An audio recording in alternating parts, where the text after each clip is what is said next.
করুণা ভিখারি আমি কৃপা করি দাও দর্শন হে গুরুদেব তুমি করুণা ভিখারি আমি কৃপা করি দাও দর্শন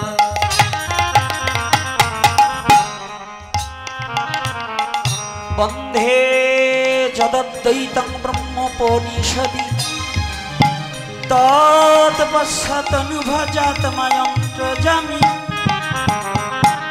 পুরুষ ইতি সরৌষজ্য পূর্ণ জয় ভগবান সশয়ামা কৃষ্ণ জগতি পরতত্ত্বং পরমিহ হরিনারায়ণ হরি ওম হরিনারায়ণ হরি ওম হরিনারায়ণ হরি ওম হরিনারায়ণ হরি ওম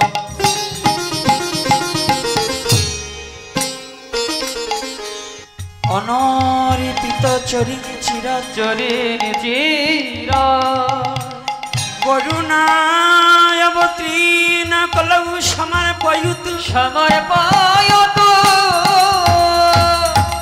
উন্নাত উজ্জ্বল রাস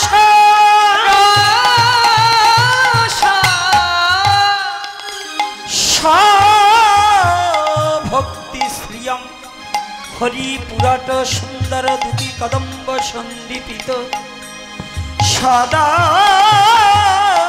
হৃদয় কন্দরে স্ফুতব সচির নন্দন জয় জয় রঘুপতি রাঘব রাজা রাধে সীতারাম রঘুপতি রাঘব রাজা পতিত পাবন সীতারাম জয় জয় রঘুপতি রাঘব রাজা পতিত পাবন সীতারাম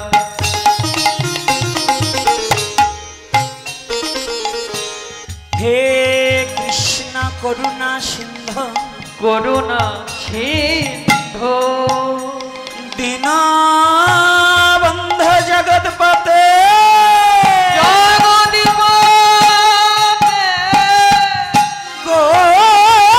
গোপেশ গোপিকা কান্ত রাধাকান্ত নমস্তুতে হে কৃষ্ণ গিরিধারী হে কৃষ্ণ হে মুরারি হে কৃষ্ণ গিরিধারী হে কৃষ্ণ হে মুরারি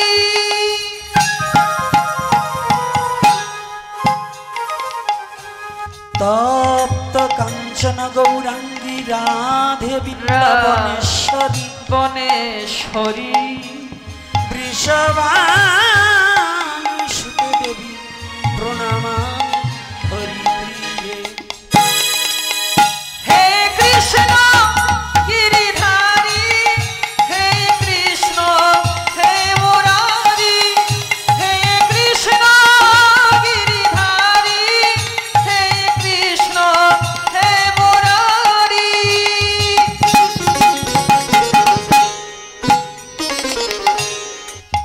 নমো মহাবদন্নায় বদনায় কৃষ্ণ প্রেম প্রদায়তে প্রদয়তে কৃষ্ণায় কৃষ্ণ চৈতন্য নানিমে গৌরতিশে নম নাম मेरो राधा रमन गिरिधारी गिरिधारी श्यामा बनारी गिरिधारी श्यामा बनारी गिरिधारी श्यामा बनारी मेरो राधा रमन गिरिधारी गिरिधारी श्यामा बनारी मेरो राधा रमन गिरिधारी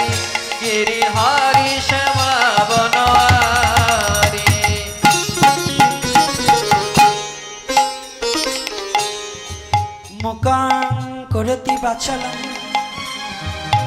পঙ্গুং লঙ্ঘায়তে গিরিম যতি কৃপাতমহং বন্দে পরমানন্দ মাধবম। मेरो राधा रमन गिरिधारी गिरिधारी श्यामा बनवारी गिरिधारी श्यामा बनवारी गिरिधारी श्यामा बनवारी। मेरो राधा रमन गिरिधारी गिरिधारी श्यामा बनवारी मेरो राधा रमन गिरिधारी गिरिधारी श्यामा बनवारी।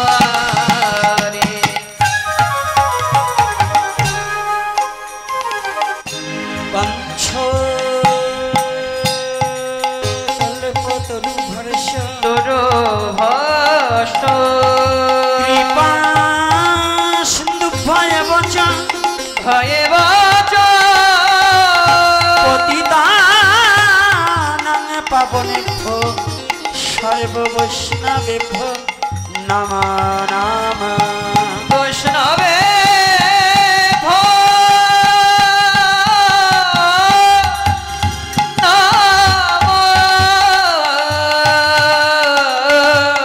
वैष्णवे भो नमो नमो। ओम ब्राह्मणे गणेभ्यो नमः नमो। ओम वैष्णव गणेभ्यो नमः नमो ओम पितृगणेभ्यो नमः नमो ओम मातृगणेभ्यो नमः नमो ओम श्रुतिगणेभ्यो नमः नमो ओम सज्जनगणेभ्यो नमः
जय निताई जय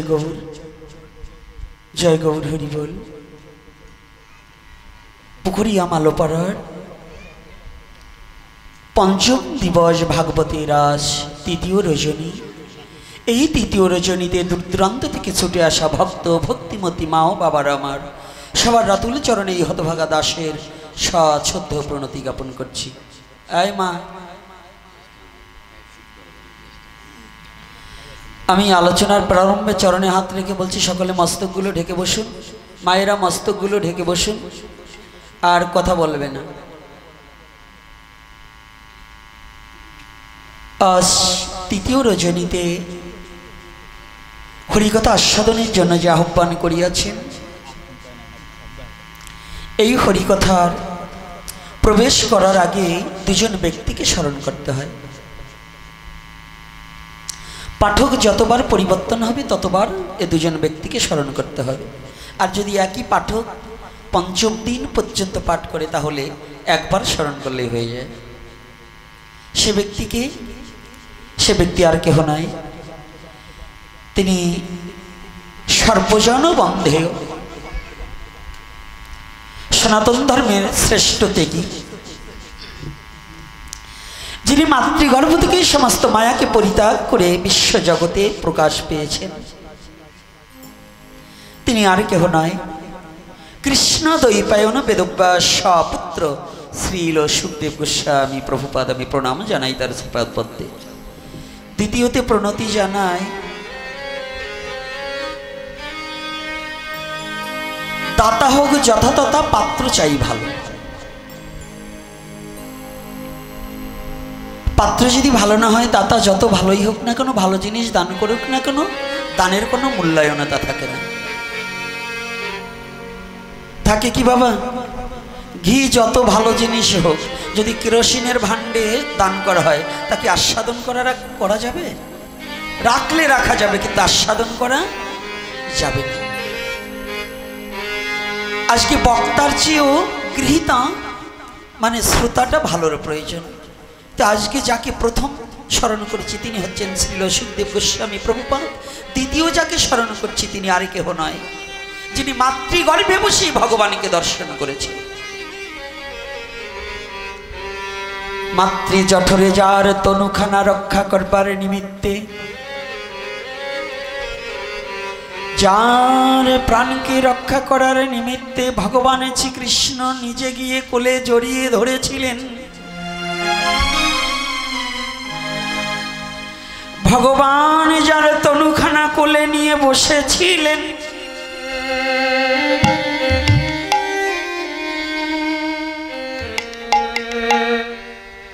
ব্রহ্মাস্ত্রের হাত থেকে যাকে রক্ষা করার নিমিত্তে সনাতন ধর্মে একজন ব্যক্তি যাকে ভগবান নিজে কোলে তুলে রক্ষা করেছে, দ্বিতীয় আর কাউকে নয়।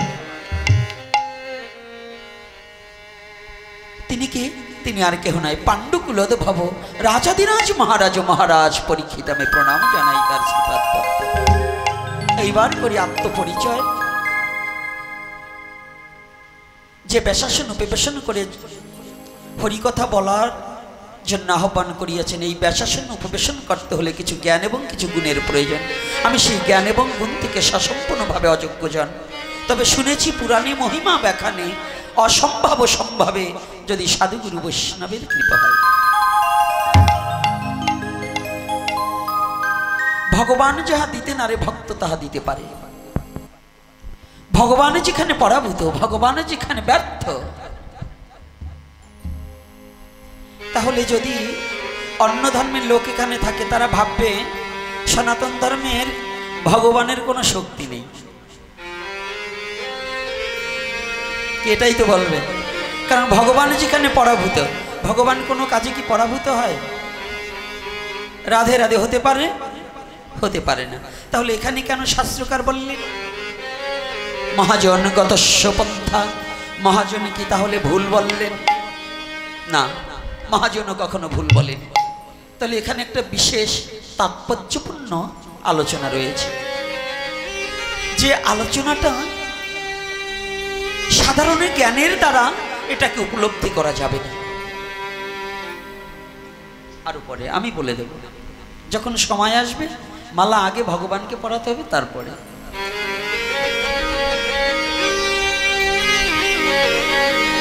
এই তাৎপর্যপূর্ণ আলোচনাটা সকলে বুঝতে পারবে না। আর আজকে যারা ছুটে এসেছেন, আজকে আমি হরিকথার কি বলবো বলুন? আমার পূর্বদিন, আমার আগের দিনে যিনি আলোচনা এখানে রেখে গিয়েছেন, এই বিশ্বজগতে কেউ ছানার মিষ্টি খাওয়ার পরে কেউ কি চিনির দানাদর খেতে পারবে? ছানার মিষ্টি যদি একবার মুখে স্বাদ লেগে যায়, চিনির দানাদরে শুধু গাল ছুলে যাবে। তো গতকাল যিনি বাংলাদেশের সুনামধন্য, এপার বাংলা ওপার বাংলার মধ্যে ভক্তির পরাকাষ্ঠা মূরতি, যে ভক্তি মার্গের আলোচনা ছাড়া ভক্তদের কর্ণ করে অন্য কোনো কথা দেন না। উনি দেন ভক্তি, আর আমার আছে শুধু যুক্তি, আমার কিন্তু ভক্তি নেই। তিনি আর কেহ নয়, বিল্লমঙ্গল দেবনাথ বাবাজি মহারাজ। মহারাজ এক প্রকারে তিনি মহারাজ, শুধু ভেগ নিলেই মহারাজ আজকাল আমাদের মধ্যে হচ্ছে না। অর্থাৎ তিনি ভক্তদের হৃদয় আসনটাকে যেভাবে দখল করে নিয়েছে, ওটা আমার পক্ষে সম্ভব হয়নি, আর এ জন্মে আমার দ্বারা সম্ভব নয়। কারণ আমার কথাবার্তাও যেমন, চেহারাটাও তেমন, মানে অসুরের মতোই ভাব। আমার সুর ঠুর ভালো নয়। তো সুর যার ভালো নয়, সুর মানে দেবতা, আর অসুর মানে তো বোঝেন যার কোনো কিছুই ভালো নয়। সুর মানে কোথায় স্বর্গ কোথায় নরক কে বলে তা বহুদূর, মানুষের মাঝেই স্বর্গ নরক, মানে মানুষ অতি সুর আর অসুর। সুর মানে দেবতা। তাই এই পঞ্চম দিনের পাঠের অনুপাতে যাদেরকেই পাঠের জন্য নিমন্ত্রণ করেছে সকলেই আমার চেয়ে জ্ঞানী, আমার চেয়ে গুণী, আমার চেয়ে বিদ্বান এবং ভজনশীলা, আর সর্বকনিষ্ঠ আমি। তবে আজকে যারা এসেছেন এই ভক্তগণের চরণধুলি নেওয়ার মতো যোগ্যতাও আমার নেই, কারণ একটা বস্তু রাখতে হলে একটা পাত্রের প্রয়োজন। আমার সেই ভক্তির সেই চরণধুলি নিতে হলে আমার সেই ভক্তিশূন্য পাত্রে সেই ভক্তের চরণধুলি থাকবে না, বিধায় আমার নেওয়ার যোগ্যতা নেই। তবে যদি হ্যাঁ শুনেছি পুরাণে, কৃপা মানে করে পাওয়া, আর করুণা মানে অযাচিতভাবে দান করা। ভগবানের কর্ম না করলে ভগবান তাকে কৃপা করে না, ভগবানের কৃপা আর বৈষ্ণবের হচ্ছে করুণা। ভগবান কি করে? কৃপা করে। তুমি কিছু করো, তুমি কিছু পাবে। যদি ভগবানের কিছু না করো তাহলে ভগবানের কিছুই তুমি পাবে না। আর আমাদের মহাজন গতস্বপন্ত মহাজন বললেন, বৈষ্ণবের স্বভাব হয় তরাতে পামর, নিজ কার্য নাই তবু যায় পরঘর। নিজের কোনো কার্য নেই, নিজের কার্য সাধিবারে নয়, তথাপিও পরের দ্বারে দ্বারে হরিনাম দিয়ে জগৎ জীবের কল্যাণ হোক, জগৎ জীবের মুক্তির পথ হোক, জগৎ জীব যেন ভগবত প্রেমে ডুবে যেতে পারে, এটাই একমাত্র বৈষ্ণবের আকৃঞ্চন। হরিবল হরিবল। এজন্যই মহাজন বললেন, বৈষ্ণবের হচ্ছে করুণা। এজন্য পদকর্তা পদ যোজন করলেন কি, আমায় এইবারে করুণা করো বৈষ্ণব গোসাই, এইবারে করুণা করো বৈষ্ণব এইবারে করুণা করো বৈষ্ণব গোসাই, এইবারে করুণা করো বৈষ্ণব এই জীব তরাইতে তোমা বিনে আর তো কেহ না, আরে জীব তরাইতে আর তো কেহ না, একবার কৃপা করো বৈষ্ণব গণী, কৃপা করো বৈষ্ণব গণে, আমায় একবার কৃপা করো বৈষ্ণব গণী, একবার কৃপা করো বৈষ্ণব গণে। ওরে যেন ওই নাম ভুলি না,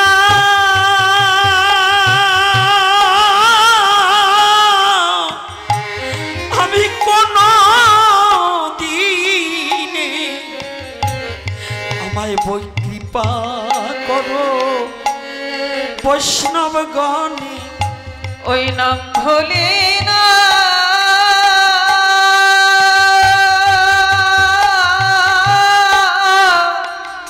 আমি কোন দিনে কৃপা করো বৈষ্ণব গণে, কোনদিনই যেন ভুলি না। আবার বললেন, ওরে বৈষ্ণবের ওরে কৃপা বিনে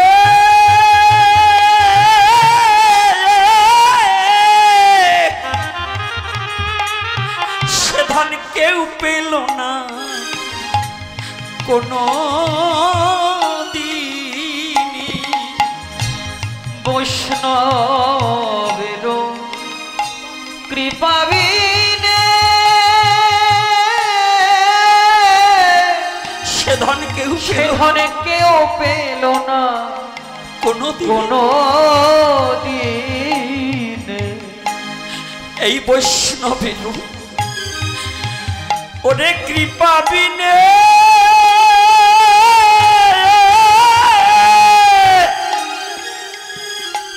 সেই ব্রজের ধন কেউ পেল না কোনো দিনে। বৈষ্ণবের কৃপা বিনে ওই ধন কেউ পেল না কোনো দিনে।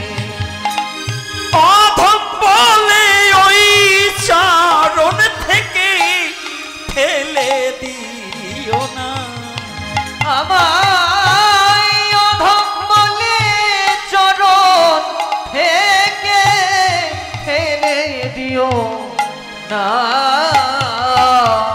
বলি একবার আমায় করুণা করু বলি একবার আমায় করুণা করো। আমি তোমার ওই চরণে যোগ্য নহি হে বৈষ্ণব ঠাকুর একবার আমায় করুণা করু। আমি তোমার ওই চরণে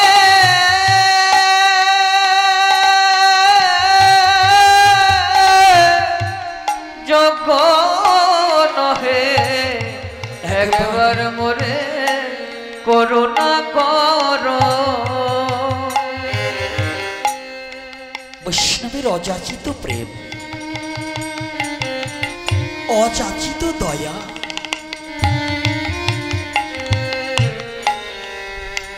অযাচিত ভাবে করুণা করেছে। কলির পাবন অবতারের মানে গৌর হরি এই কলির যুগে ভগবানের রূপে আসেন বৈষ্ণবের চূড়ামণি। অযাচিত ভাবে ভগবানকে কেউ ডেকে আনতে পারে না, না ডাকতে গৌর হরি বৈষ্ণব সে কলির দুয়ারে দুয়ারে এসেছে। এই পাবন অবতারী শ্রীমান গৌর হরির কথা বলবার আগে আজ আমাদের আসনে সবাই মিলে একটু রাধা মাধব কীর্তন করিয়া লইব। তারপরে গৌরের কৃপায় ধীরে ধীরে লীলার মাঝে প্রবেশ করিব। নাকি রাধে রাধে, সবাই একটু রাধা মাধব কীর্তন করি।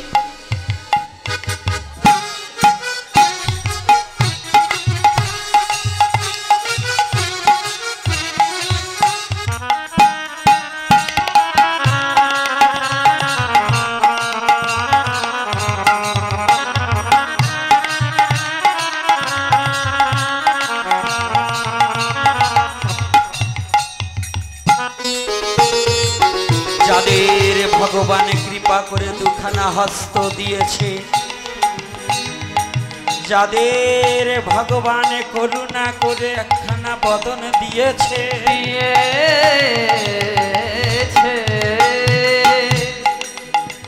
যদি সনাতনী হয়, যাদের ভগবান হস্ত দিয়েছে তারা করতালি দেবে। যাদের বদন আছে তারা বদন ভরে রাধা মাধব কীর্তনে গাইবে। কি গাইবে তো মনে দুয়ারে খুলে দিয়ে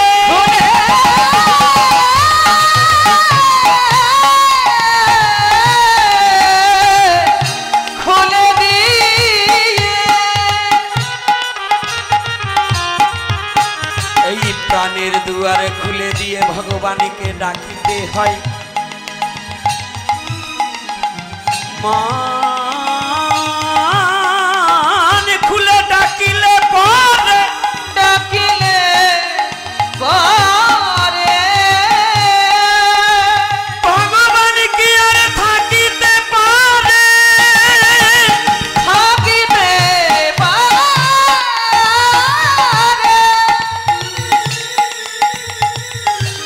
ভগবানকে ডাকিলে পরে ভক্তের হৃদয়ে মাঝে ভগবান সেই উদয় হয়ে যায়। উদয় হয়ে উদয় হয়ে যায়। তাহলে আসুন সবাই হাত যাদের আছে, হাত তো দিয়েছে ভগবান তাই না? কাদের কাদের হাত দিয়েছে হাতগুলো দেখি তো রাধে। বাহ বাহ বাহ, এই হাতগুলো কিসের জন্য দাঁড়া? আজকে সাউন্ড ভালো পাইছো না? আর বাজনা মোটে থামো না। ওই যাদের ভগবান হাত দিয়েছে কি হাত দিয়ে চুরি করার জন্য? হ্যাঁ, পরকে মারার জন্য? তাহলে হাত কেন? মিথ্যা কথা, খালি নাম নাম করতে হয় মুখে, হাত দিয়ে কোনো নাম করা যায় না। বলছে ভগবানের নাম করার জন্য, এটা মিথ্যা কথা। নাম করতে হয় কোথায়? শ্রবণ করতে হয়, দর্শন করতে হয়। তাহলে হাতের একটা কর্ম আছে না? এই আস্তে, হাতের কর্ম কি? এই হাত দিয়ে সৎ পথে উপার্জন করতে হবে। সারাদিন তুমি কর্ম করবে, সকাল সন্ধ্যা দুটো তুলসী ভগবানের চরণে দেবে। বলো না গো রাধে রাধে। শুধু তাই করলেই হবে? মুখে নাম করবে, তাহলে তাল দেবে কি দিয়ে? হ্যাঁ, যার মৃদঙ্গ কিনবার সামর্থ্য নাই। আজকে দেখলাম এখানে কীর্তনীয়রা মৃদঙ্গ বাদক ভালো পাইয়ে 1.5 ঘন্টা দেশে বসাইয়ে, 1.5 ঘন্টা যে বসাই দেশেন, বসতে হবে। আমরা যদি দেরি করে আসি তাই পাঠকদের জম্বের ঝামেলা। আপনারা যদি আইনে বসাই রাখেন তা আমাদের একটু বিরক্ত লাগে না? বুঝেন? আমরা আপনাদের ঘরে এসে যদি বসে থাকি তা আমাদের একটু বিরক্ত লাগে না? লাগে কিনা বলেন না কেন? তাই আপনাদেরও বাঁচতে হবে, আমাদেরও বাঁচাতে হবে। 10টা পর্যন্ত 1.5 ঘন্টা, আমি 8:30 এসে পৌঁছে গেছি। তাই 1.5 ঘন্টা বসে রয়েছি ঘরে। তা আপনারা যদি এইরকম পারেন তাহলে আমাকেও কিন্তু একটু কষ্ট হয়, আমাদের একটু আগে ছাড়িয়ে দেবেন। এখন যাইয়ে এখান থেকে যাওয়ার পরে রাত 3টের সময় শুলি পড়ে আর উঠবার ইচ্ছে করে। তো এই মঙ্গল আরতি করবো কেমনে আর সকালে কীর্তন করবো কি করে? তাই আমার মানে ভোজন করাইয়ে ভজন শেষ করার একটা কায়দা করছেন আপনারা। এই জন্য চরণ ধরে করি মানা, সবাই একটু বাসপাত দিতে হবে। আপনাদেরও কীর্তন করতে হবে, আমাদেরও 2 কথা বলার জন্য যখন আনছেন তাহলে বলার সুযোগ করে দেবেন। তো এই জন্য কি বলছে? হাতে কর্ম করতে হবে, মুখে নাম করতে হবে। আর মহাপ্রভু কি বললেন? স্ত্রী পুত্র বাপে মিলি দ্বারেতে বসিয়া কীর্তন করো সবে হাতে তালি দিয়া। কীর্তন করো সবে হাতে তালি দিয়া, কীর্তন করো সবে হাতে তালি দিয়া। কি বলছে?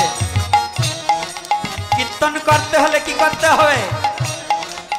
তা আমরা তো একেবারে কেউ জমিদারের ছেলে, কেউ জমিদারের জামাই, কেউ জমিদারের নাতি, নাকি একেবারে হাতগুলোকে গুঠোই বসে রাখি, তাহলে কিন্তু হবে না। হরি নামের সাথে কি করতে হবে? করতালি দিতে হবে।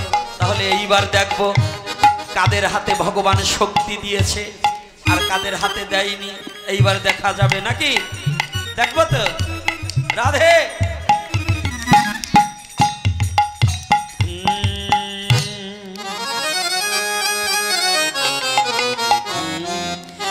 জয় রাধা মাধব জয় কুঞ্জ বিহারী। জয় রাধা মাধব জয় কুঞ্জ বিহারী। জয় গোপী জনবাল্লভ জয় গিরিবরধারী। জয় গোপী জনবল্লভ জয় গিরিবরধারী।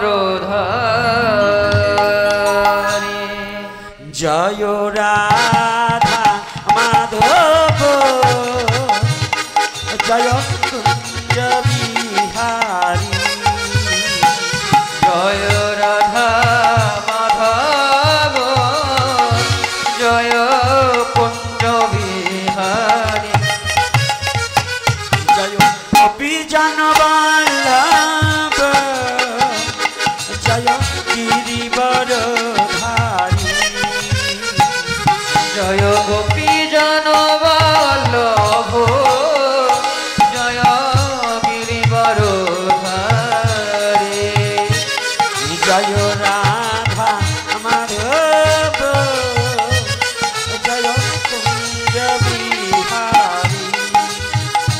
জয় রাধা মাধব জয় কুঞ্জ বিহারী জয় রাধা মাধব জয় কুঞ্জ বিহারী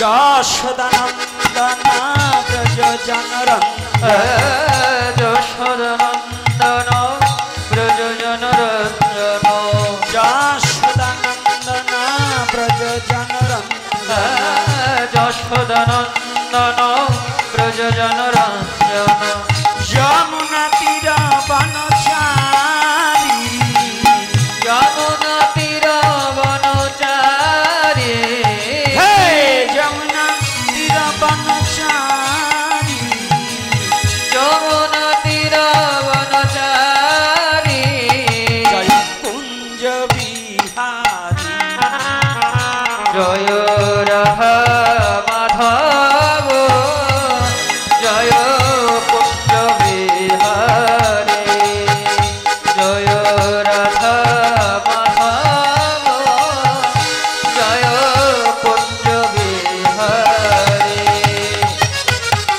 রাধে রাধে রাধে বল সবাই রাধে রাধে রাধে বল রাধে রাধে রাধে বল সবাই রাধে রাধে রাধে বল রাধে রাধে রাধে রাধে রাধে বল রাধে রাধে রাধে রাধে রাধে রাধে বল হে রাধে রাধে রাধে রাধে রাধে রাধে বল রাধে রাধে রাধে রাধে রাধে রাধে বল রাধে রাধে রাধে বল সবাই রাধে রাধে রাধে বল দুটি বাহু তুলে সবাই রাধে বল দুটি বাহু তুলে সবাই রাধে বল রাধে রাধে রাধে রাধে রাধে রাধে বল রাধে রাধে রাধে রাধে রাধে বল হে রাধে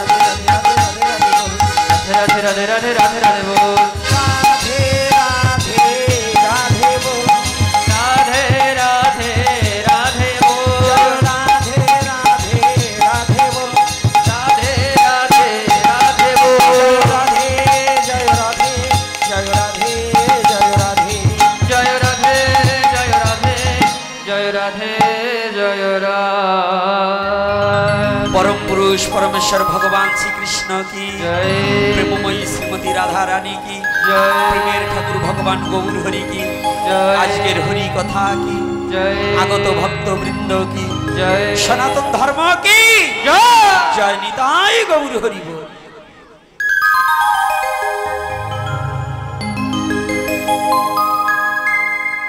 এইবার মালা দিতে পারেন।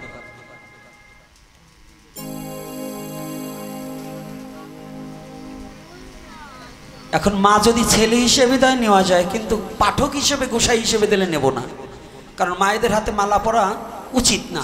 তারপরও মা যদি ছেলে হিসেবে দেয় তার চরণে আমার প্রণতি রহিল।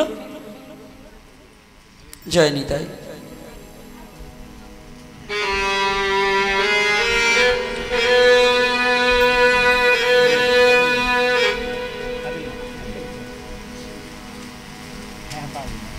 একমাত্র এইখানে সম্ভব।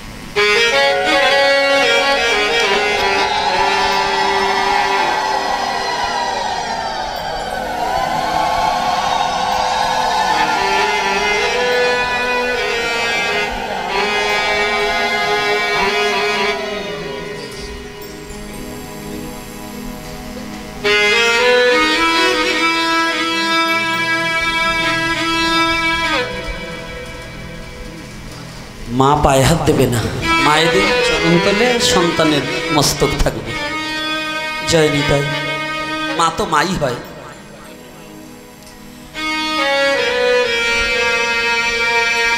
আজকে মাকে একটা মালা পরিধান করিয়ে দেব। ওই যে আমার ছিদাম পাগল আসছে, আজকে আমার খুব ভালো লাগছে। যদিও ভক্ত সংখ্যা কম নেই, তুলনামূলক অনেক হয়েছে। এই দুর্যোগের মধ্য দিয়ে ভক্ত অনেক হয়েছে। এই দুর্যোগে যে আজকে আসছে এটাই ধন্যবাদ। সমস্ত ভক্তের চরণে প্রণতিপাত। যাক, ছুটে এসেছেন। একটু আগে বলেছিলাম আমি মায়েদের অনুরোধ করে বলবো মস্তকগুলো ঢেকে বসে থাকবেন। আবারও বলছি, মস্তক যেন কারো ফাঁকা না থাকে। আর আমরা ধীরে ধীরে করে একটু একটু করে এগিয়ে যাই।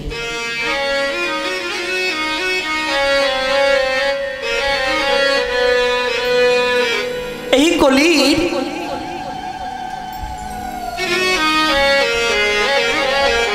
কলুষ মুক্ত করার জন্য পাবন অবতারী শ্রীমান গৌর হরি।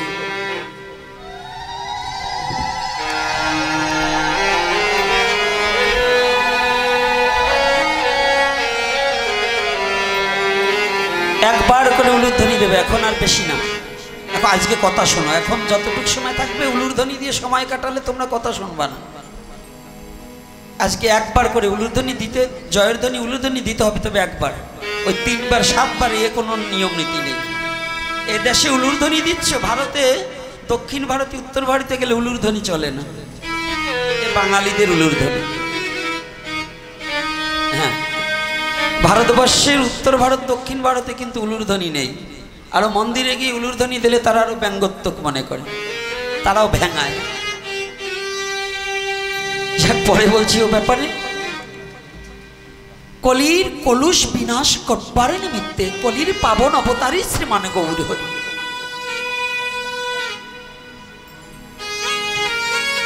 এই গৌর হরির পরিচয়টা সকলেই জানেন, আবার অনেকে জানেন না, অনেকে জানেন কিন্তু মানেন না। অনেকে জানে কিন্তু মানি না। আবার কেউ লোক দেখানো মানামানি করি। প্রণাম করতে হবে তাই করছি, কিন্তু কেন করছি এটা অনেকেই জানেন। সনাতন ধর্মের সবচেয়ে মূর্খতা কি জানেন? সনাতন ধর্মের মূর্খতা হচ্ছেন 95% জন না জেনে প্রণাম করি। আর এই কলির পাবন অবতারী শ্রীমান গৌর হরিকে অনেকেই জানি না তিনি কেন আসলেন। শুধু লোকে মুখে শুনে, কীর্তনীয়দের আর পাঠকদের মুখে শুনে হৃদয়ে ধারণ না করে শুধু মুখে মুখবোলা টিয়া পাখির আলোচনা করার মতো অভাব নেই। জানি কিন্তু মানি না। আমার কথাটা একটু ব্যতিক্রম। সে ব্যতিক্রম কথাটা কি? শাস্ত্র অনেক জানে কিন্তু কিছু মানে না, তাকে জানোয়ার বলা হয়। শাস্ত্র অনেক জানে কিন্তু কিছু মানে না, আছে কি না বাবা? আচ্ছা বলুন তো, শাস্ত্র পড়লেই যদি ভগবানকে পাওয়া যেত, আর গীতা ভাগবত নিয়ে ঘুমিয়ে থাকলেই যদি ভগবানকে পাওয়া যেত, তাহলে লাইব্রেরিয়ান আগে পেত। আরে আপনার ঘরে তো 15 খান 20 খান, আর তার ঘরে কি হাজার হাজার থাকে কিনা?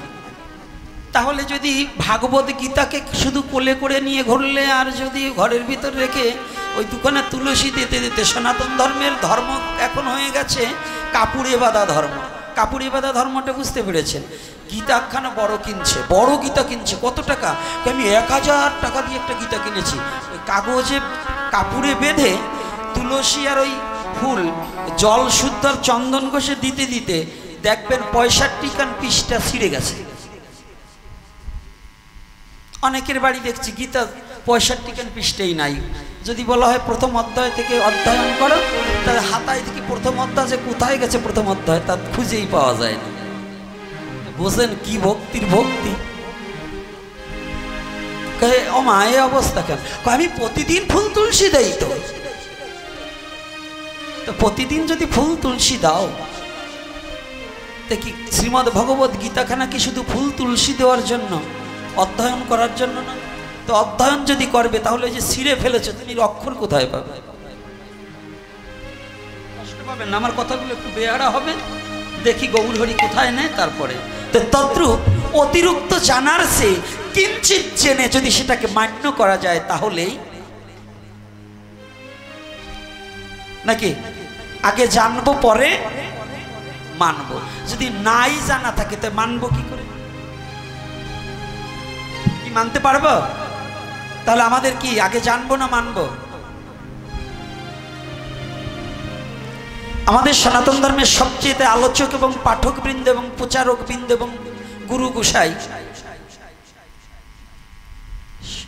ওই অঙ্কের মতো লসাগু গসাগু আগে পড়ায়, কিন্তু যোগ বিয়োগ অক্ষরের সাথে পরিচয় আগে নেই। অক্ষরের সাথে পরিচয় কি? এই কলির যুগে রাধা গোবিন্দ ভজন করতে হলে এবং এই ভজনটাকে শিখাতে হলে, ভজনটাকে শিখতে হলে, যেজন চৈতন্য লীলাকে হৃদয়ে দিয়ে অনুভূতির জগতে না নেবে, তার জন্য রাধা গোবিন্দ ভজন কোনোদিন পরিশুদ্ধ হবে না।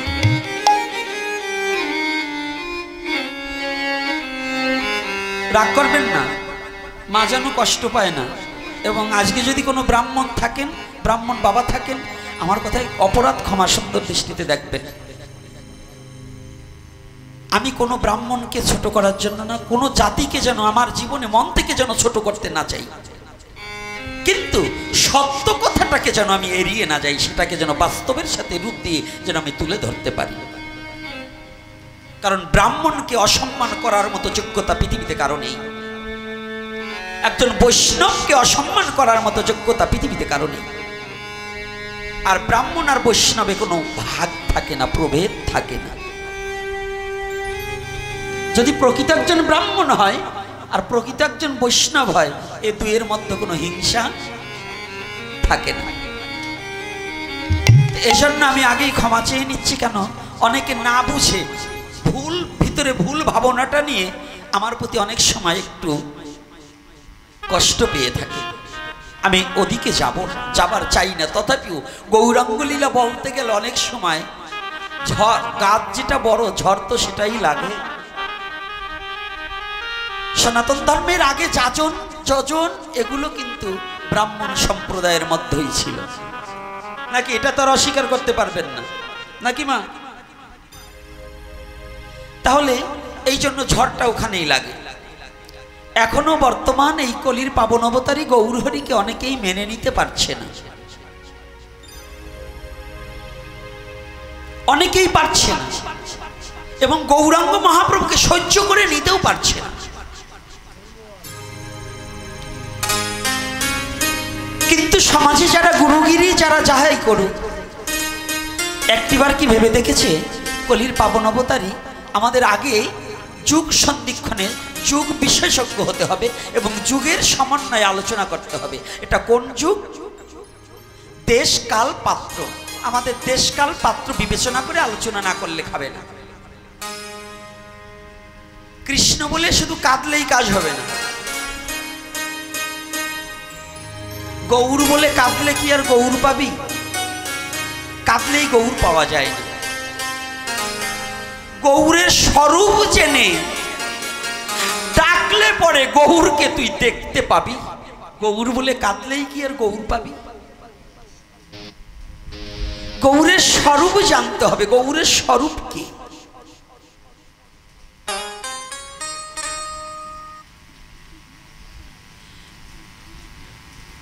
এই গৌরের স্বরূপকে, এই স্বরূপ তত্ত্বটাকে অবলোকন করার নিমিত্তে আমরা যদি জীবনে ভজনের দিকে না এগোতে পারি, তাহলে এই মনুষ্য জন্মটাই আমাদের বৃথা চলে যাবে। একটিবার অনুভূতির জগতে আমার দুঃখ, আমার যন্ত্রণা শুধু আমার নয়, হাজার হাজার হৃদয়ের এত যন্ত্রণা, তীব্র যন্ত্রণা আমরা মনুষ্যকুলে জন্মগ্রহণ করে পাবন অবতারী গৌরহরিকে হৃদয় দিয়ে একটু ভালোবাসতে শিখলেম না, একটু হৃদয় দিয়ে ভালোবাসতে জানলেম না।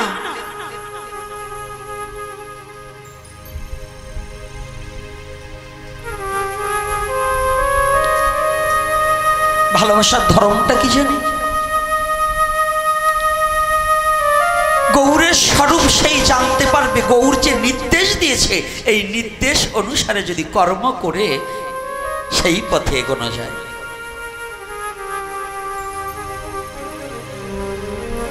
পৃথিবীতে আজকে আমরা রাধারানীর বিচ্ছেদ শুনলে পরে পাগল হয়ে যায়, হাউমাউ করে কান্নাকাটি করি, তাই না?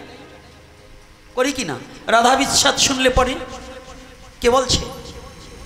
আজকে জানেন যন্ত্রণাটা কত বড়, কত বড় কঠিনতম যন্ত্রণা? পৃথিবীতে এরকম 1 লক্ষ রাধারানী একত্রিত করলেও বিষ্ণুপ্রিয়া দেবীর বিচ্ছেদের কাছে কিছু নয়।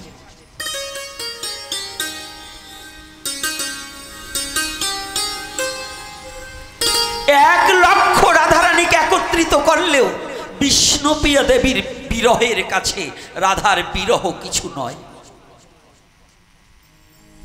এটা কেমন কথা হলো?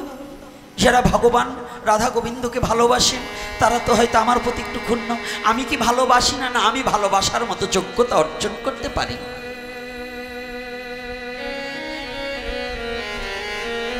একটু ভাবতে পারেন বিষ্ণুপ্রিয়া দেবীর কথা। এখানে যত মায়েরা এসেছেন পারবেন, আপনার স্বামী বিদেশে যাচ্ছে, বাবারা যারা আছেন, আপনার ছেলে বিদেশে যাচ্ছেন, ছেলে বলে গেল যে বাবা আমি 5 বছর থেকে আসবো, সবাই জানে তিনি আসবে, তাই না? 1 ঘন্টা কান্নার পরে প্রবোধ মানান, 5 বছর তো কেটে যাবে, ছেলে আমার বাড়ি ফিরে আসবে। কিন্তু জানি যদি কোনো মা, যদি কোনো বাবা, যদি কোনো স্ত্রী জানে আমার স্বামী চলে যাচ্ছে আর জীবনে কোনোদিন ফিরে আসবে না, যদি কোনো বাবা জানে আমার সন্তান চিরতরে বিদায় নিয়ে চলে যাচ্ছে আর কোনোদিন ফিরে আসবে না, যদি কোনো মা জানে আমার পুত্র আজ হতে চিরতরে বিদায় নিয়ে চলে যাচ্ছে আর কোনোদিন ফিরে আসবে না, আপনি বলুন দেখি এ বিশ্ব জগতে যে জানে আমার ছেলে ফিরে আসবে তার ব্যথা আর যে জানে আর কোনোদিন ফিরে আসবে না তার ব্যথা কি এক হতে পারে? পারে না। কেমন ভজনটা কেমন? আমরা তো একটু হলেই বিচলিত হয়ে যাই, আমরা ক্ষণভঙ্গ। আমাদের প্রেমটা কি জানেন? প্রেমটা ক্ষণভঙ্গুর, সুখের, আত্মসুখের জন্য। এজন্য বলছেন মহাজন গতস্য পন্থা, মহাজন বললেন কামের পীড়িত চিরদিন রয় না কভু কোনদিন, সে যে কখন রুষ্ট কখন তুষ্ট, সে যে অতি কষ্ট সয়। মনের মানুষ মন ছাড়া কি রয়? আমার গুরু মাতাঞ্চাদ গোস্বামী তেনার এই পদে এমনভাবে লিপিবদ্ধ করলেন, মনের মানুষ মন ছাড়া কি, যে যাহারে চিন্তা করে তার কাছে সে হয় উদয়। কামের পীড়িত চিরদিন রয় না কবু কোনদিন। বিষ্ণুপ্রিয়া দেবীর একটা বাচ্চা পর্যন্ত হয়। শচী দেবীর 11টা সন্তান। কয়টা? শচী দেবীর কয়টা সন্তান জানেন তো? রাধে রাধে। আমরা অনেকে জানি 2টো পুত্র মাত্র, বিশ্বরূপ আর বিশ্বম্বর। বিশ্বম্বরকে গৌরহরি আর বিশ্বরূপকে আপনারা জানেন সে আগেই চলে গিয়েছে। না, এ 2টো পুত্রবাদী মা শচীর গর্ভে আরো 9খানা কন্যা সন্তান জন্মগ্রহণ করেছিলেন। কয়টা? 9টা কন্যা সন্তান আর 2টো হচ্ছে পুত্র সন্তান। তার মধ্যে মহাপ্রভু কি সর্বকনিষ্ঠ। ও মা, রাধে রাধে, ঘুমিয়ে পড়বে না, চোখ বন্ধ করলেই কিন্তু খবর আছে। আজকের কথাটা সম্পূর্ণ ব্যতিক্রম, একটু ধীরে ধীরে আস্বাদন করি, তারপরে আমরা আরো কথায় যাব। নীতি কথা তো সারা জীবন বললাম, আজকে নীতি কথা পরিত্যাগ করে 2টো কথা আস্বাদন করতে চাই।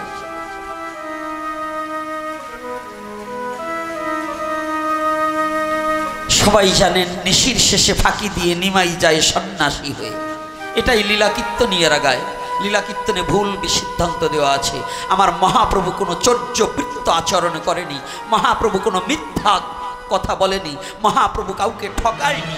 মহাপ্রভু মাকে পর্যন্ত বলে গিয়েছেন, বিষ্ণুপ্রিয়া দেবীকে পর্যন্ত বলে গিয়েছেন। যারা পদাবলী কীর্তনে অনেক সময় মানুষের মনকে আকর্ষণ করবার নিমিত্তে মায়াবাদী কথা বলে মনকে গলিয়ে দিয়েছে, কিন্তু মহাপ্রভু একটিবারও মাকে না বলে সন্ন্যাস ধর্ম গ্রহণ করেনি এবং বিষ্ণুপ্রিয়া দেবীকে না বলে মহাপ্রভু কখনোই যায়নি। জানেন তো, একদিন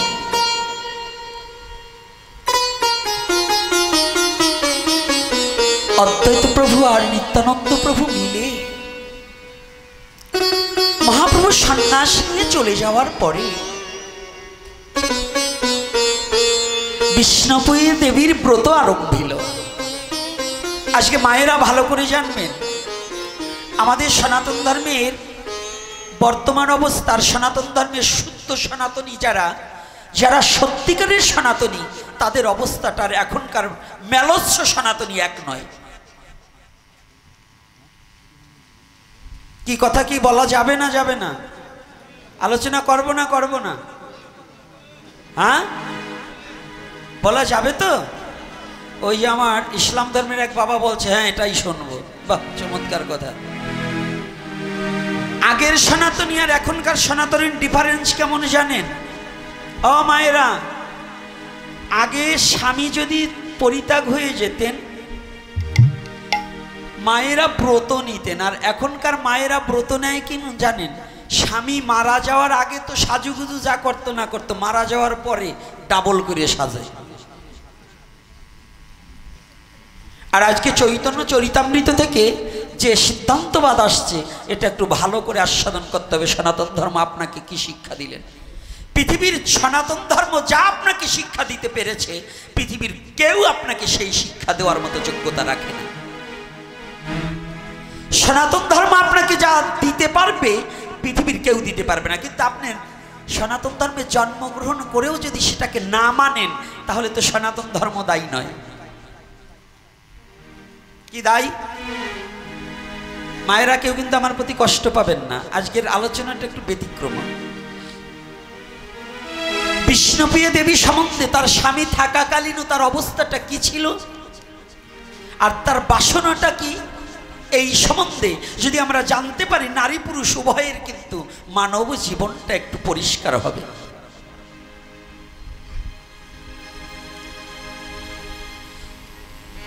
যেদিন থেকে মহাপ্রভু সন্ন্যাস নিয়ে চলে গেলেন, মা শচীদেবীর 10টা সন্তান হারা হয়েছিলেন, মাত্র একা নিমাই।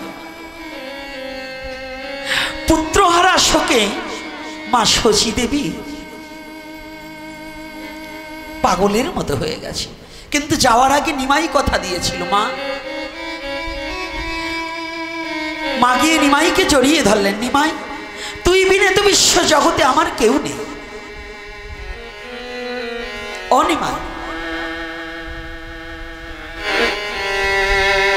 নারী জনমের সার্থক যদি সন্তান মা বলে ডাকে, কিন্তু জানিস, যতদিন তুই আমার আঙিনার মাঝে হরিনাম সংকীর্তন করেছিস, আমি তোর বদন হইতে হরিনাম শ্রবণ করে করে আমার জীবনখানা ধন্য করেছি। আজ হতে আমি হরিবলা পাখিকে হারাতে বসেছি।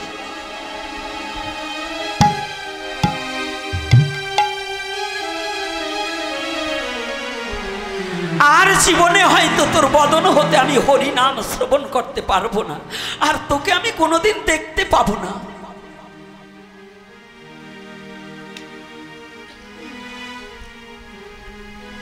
নিমাই, সেদিন নিমাই বলেছিল, মা তুমি কোনো দুঃখ পেও না, তুমি কোনো দুঃখ পেও না। না না নিমাই, আমার কোনো দুঃখ নেই, আমার জীবনে কোনো দুঃখ নেই। শুধু দুঃখ একটা, কি জানিস?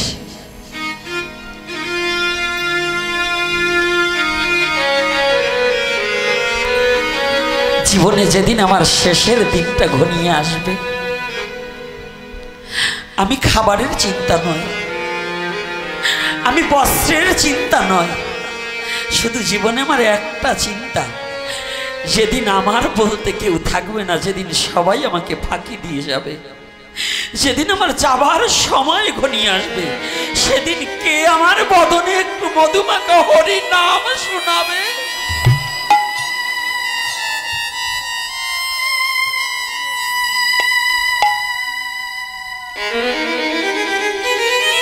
কে?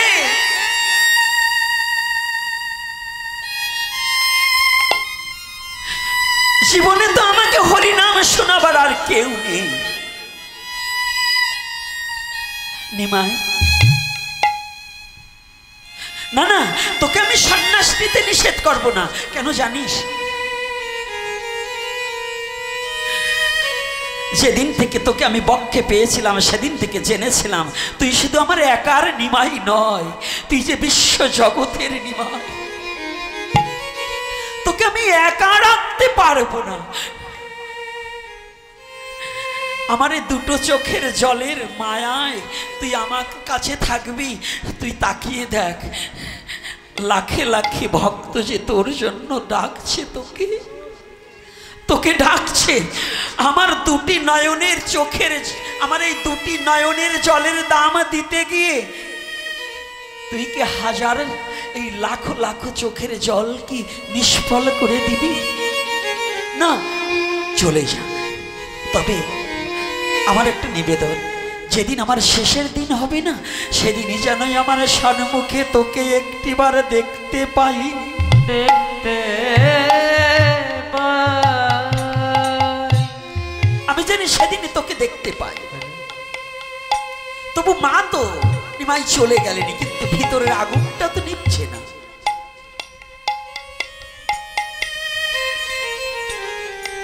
সবার আগুন নিভে যেতে পারে বিশ্ব জগতে, মায়ার মায়িক জগতে সবাই আপনাকে ভুলে যাবে, কিন্তু ওই জন্ম দুঃখিনী মা পলে পলে মনে পড়বে।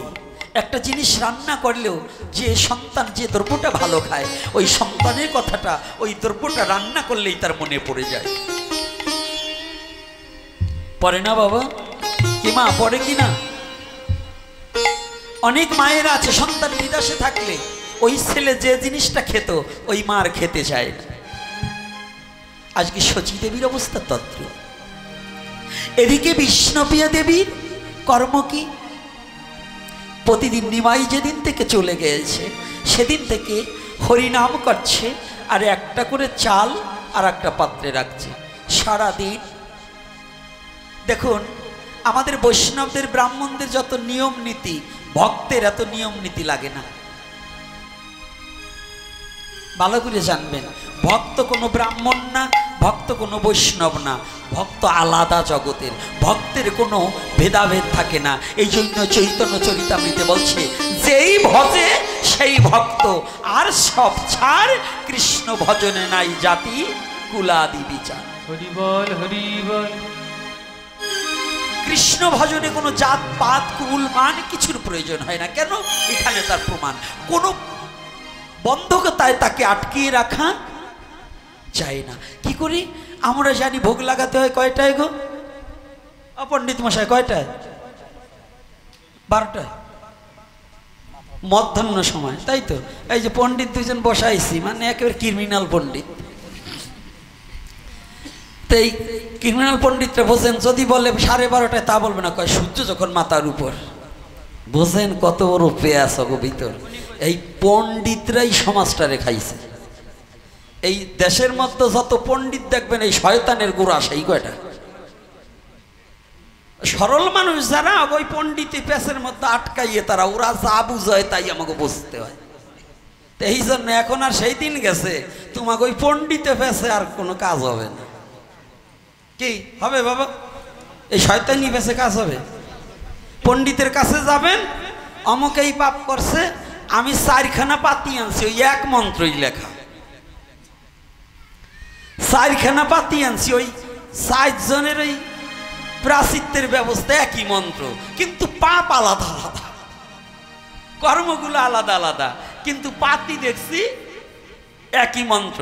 ওই তালপাতা আমি গুছিয়ে রাখছি। তো এই যে সেই দলের লোক তো ওরা ওই মানুষ ঠকাই না জাত। তো এইবার দেখুন, আমরা জানি মধ্যাহ্নকালীন অর্থাৎ 12টা 12:30টার মধ্যে ভোগ লাগে, তাই না? আর চৈতন্য চরিতামৃতে এই বিষ্ণুপ্রিয়ার ব্যাপারে সারা দিন ভরে একটা একটা তণ্ডুল অর্থাৎ চালকে বেছে বেছে ঘরে কৃষ্ণ নাম উচ্চারণ করে করে বেছে বেছে রাখছে। আর সন্ধ্যার সময় যাহা হয়েছে সারা দিবা ভাগে ওইটা রান্না করে ভগবানকে ভোগ লাগিয়ে সেটা প্রসাদ পেয়েছে। বলো না গো রাধে রাধে। এই যে বিধবা হইলে তো বড় বড় খাসির রান খাওয়ার বাইরে যায়, আর আগের দিনে সাধুবারাও খাইতো না। বিধবাদের সনাতন ধর্মে মাছ মাংস খাওয়াই নিষেধ। ছেলে আর এখন প্রশ্ন করবে ঠেটা যেগুলো যে মেয়ে ছেলের যদি স্বামী মরে তাই বিধবা তারা খাবে না, তাই বেটাকে যদি বউ মরে ওরা খায় কেন? নারায়ণ আজকে ভালো করে শুনিয়ে যাস বাবা, আজকে তোরে পাইছি সামনে। সারা জীবন গান লেখছো মনা, আজকে গান দেই তোমারে জন্মাতি হবে। তো এই যে বেটারা যদি প্রশ্ন করে কি উত্তর দিবা নে? আমার বাবারা মরে গেলে মারা বিধবা হয়, তো আমার বাবা মারা মরলে বাবারা কি হয়? হ্যাঁ, ওটাকে বলে মতি ছন্ন, মতি ছাড়া। আরো একটা বলে তা বলবো না, গৃহশূন্য বলে। স্ত্রী মরা পুরুষকে কি বলে? গৃহশূন্য। তাই ভালো করে শুনবেন। তো মা বিষ্ণুপ্রিয়া দেবী একটা একটা অন্ন বেছে বেছে কৃষ্ণ নাম করে সারাদিন পরে ভোগ লাগাতেন। আর আমাদের ভোগ কখন? 12:30টায়। আমাদের সনাতন ধর্মের নিয়ম হচ্ছে বৈষ্ণবদেরও 3 বার অন্ন পাওয়ার নিয়ম নেই, ব্রাহ্মণদেরও নাই। আর আমরা যদি ভালো খাওয়া হয় তাহলে 5 বারও খেতে পারি। তো এই জন্য আজকের এখানের আলোচনাটা করার এখানে তাৎপর্য যে আমাদের জীবের শিক্ষার কিছু হোক, জীব শিক্ষাটা হোক। তা আজকে বিষ্ণুপ্রিয়া দেবী ওরকম করে রন্ধন করে ভোগ লাগায়, কিন্তু লীলাচলে মহাপ্রভু তো ভাবে বিভোরা, ওই কীর্তনিয়ারা ভালো জানে, ভাবে বিভোরা। মহাপ্রভু একবার কৃষ্ণ বলার সাথে সাথে যেন তিনি বাহ্যজ্ঞান হারিয়ে ফেলতেন। একবার কৃষ্ণ নাম লইলে পরে যত পাপ হরে, পাতকের সাধ্য নাই তত পাপ করে। একবার জীবনে কৃষ্ণ বলা হলো না, একবার কৃষ্ণ নাম করা জীবনে হলো না, কি করে হবে গো? আমার আত্ম অহংকার অহমিকা কোনোটাই তো গেল না। আত্মস্মৃতিবোধ এটা যবে যাবে তবে হরি নাম করিলে একবার হইবে। আত্মসুখবোধ যবে যাবে তবে একবার হরি নাম করিলে পরে তবে একবার হরি নাম হবে।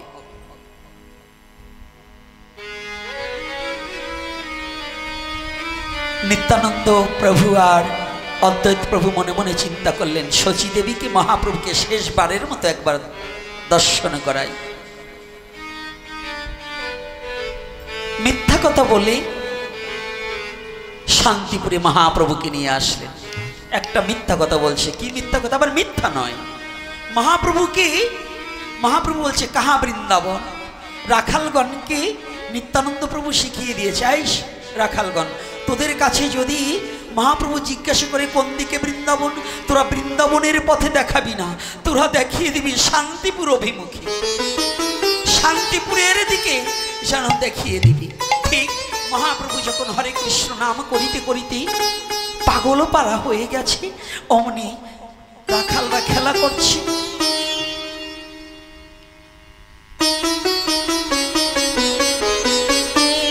মহাপ্রভু দুটি নয়নের জলে বক্ষ প্লাবিত করছে আর হরিনাম করছে। কোথায় সেই বৃন্দাবন? কোথায় কোথায় সেই বৃন্দাবন? শ্যামলী ধবলী গাধিগণ, কোথায় শ্রীদাম সুধাম শাখাগণ? কাহা বৃন্দাবন, কাহা বৃন্দাবন?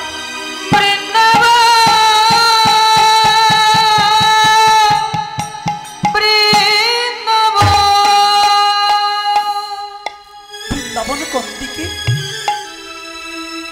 দৌড়িয়ে এসে মহাপ্রভু এক রাখালকে পক্ষে জড়িয়ে ধরে বলছি, ভক্ত তুমি একটিবার বলে দাও,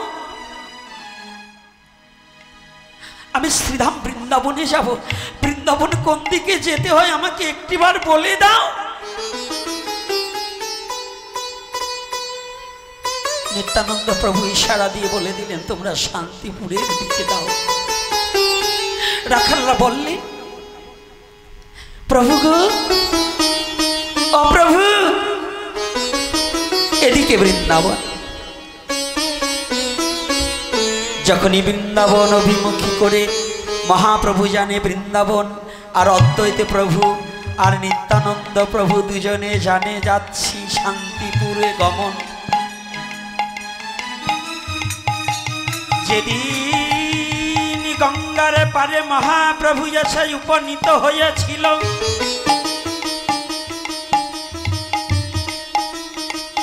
সুরধনী গঙ্গাকে দেখে মহাপ্রভু জিজ্ঞাসা করলেন, নিত্যানন্দ তুমি আমাকে ঠকালে, আমার কাছে মিথ্যা কথা বলেছো, তুমি আমাকে ঠকিয়েছো, এ তো আমাকে গঙ্গার পারে নিয়েছো, কোথায় যমুনা?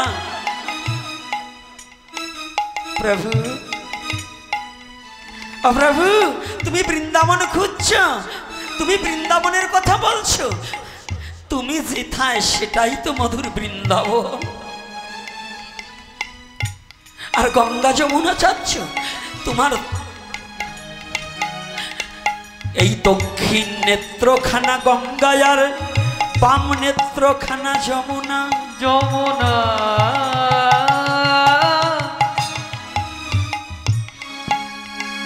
এই যে গঙ্গা যমুনা তুমি চেয়েছ, দুটোই তোমার মাঝে আছে, তোমায় তুমি যেথায় সেটাই মধুর বৃন্দাবনে ঘটেছে।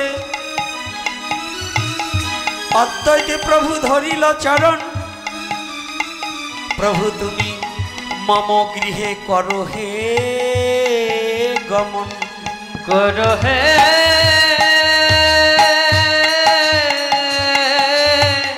করো হে গমন। প্রভু গমন করো। প্রভু গেলেন। প্রভু অন্তর্যামী, জানে না এমন কোনো কথা নেই, সব জানেন, জেনেও না জানার অভিনয় করে চুপ করে বসে রইলেন। অদ্বৈত প্রভু গোপনে সচিমাকে সংবাদ দিলেন, মা প্রভুকে এনেছি, চিরজন্মের মতো একটিবার দেখে যাও। ও নদিয়াবাসী, তোমরা যদি গৌরকে একবার দেখতে চাও, একবার ছুটে আসো শান্তিপুরে, আর কোনোদিন গৌরকে দেখতে পাবে না, একটিবার ছুটে আসো।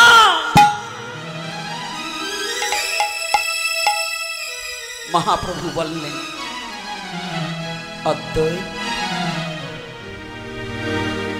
আমি যখন এসেছি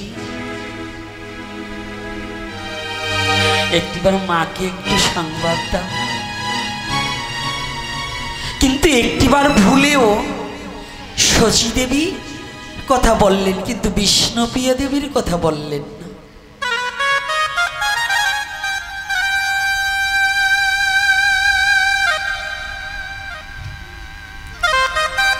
বিষ্ণুপ্রিয়া দেবী শুনেছেন লোকমুখে তার প্রাণনাথ শান্তিপুরে এসেছে।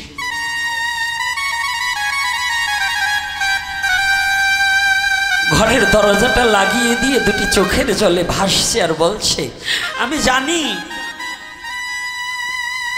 তুমি সবাইকে যেতে বলেছ, কিন্তু আমাকে তুমি যেতে বললে না, যা বলবে কেমন করে? ও প্রভু, এ দাসী তো তোমার চরণের যোগ্য নয়, এ দাসী তো তোমার সেবার যোগ্য নয়, এ দাসী তোমাকে ভালোবাসার যোগ্য নয়।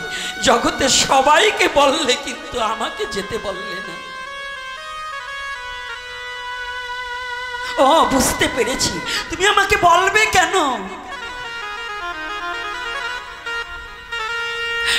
আমার এই মুখখানা দেখলে যদি তোমার সন্ন্যাস ধর্ম নষ্ট হয়ে যায়।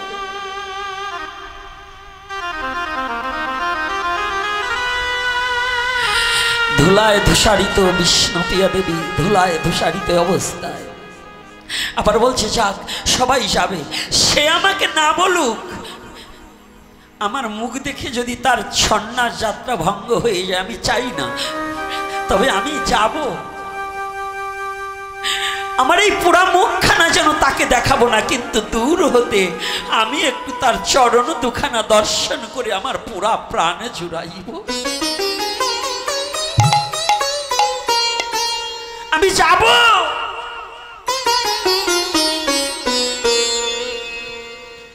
মা বিষ্ণুপ্রিয়া দেবী বড় একটা চাদর দিয়ে ঘোমটা দিলে। লাখে লাখে লোক ছুটে চলেছে। আর কোনোদিন গৌরাঙ্গের সাথে দেখা হবে না, নিমাইয়ের সাথে আর কোনোদিন দেখা হবে না। এই নিমাইয়ের সাথে জীবনের শেষ দেখা।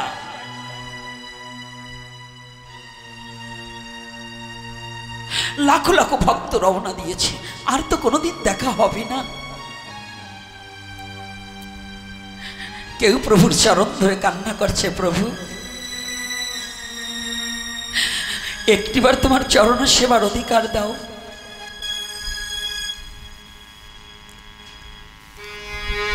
ঈশান এসে বলছে, ঈশান মহাপ্রভুর বিয়ার ঘটক যিনি ঈশান, ঈশান এসে বলছে, প্রভু জানো প্রভু, আজ আমার হৃদয়ের যন্ত্রণাটা তোমাকে বুঝাতে পারছি না।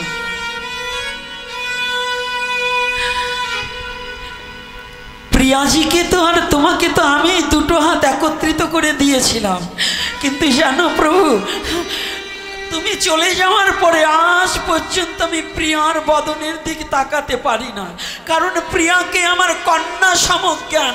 আমি পিতার মতো হয়ে কি করে ওই কন্যার বদনখানা দর্শন করবো? ওই দুঃখ চিত্ত, এই দুঃখিত চিত্ত নিয়ে আমি প্রিয়ার সনমকে কখনো যাই না।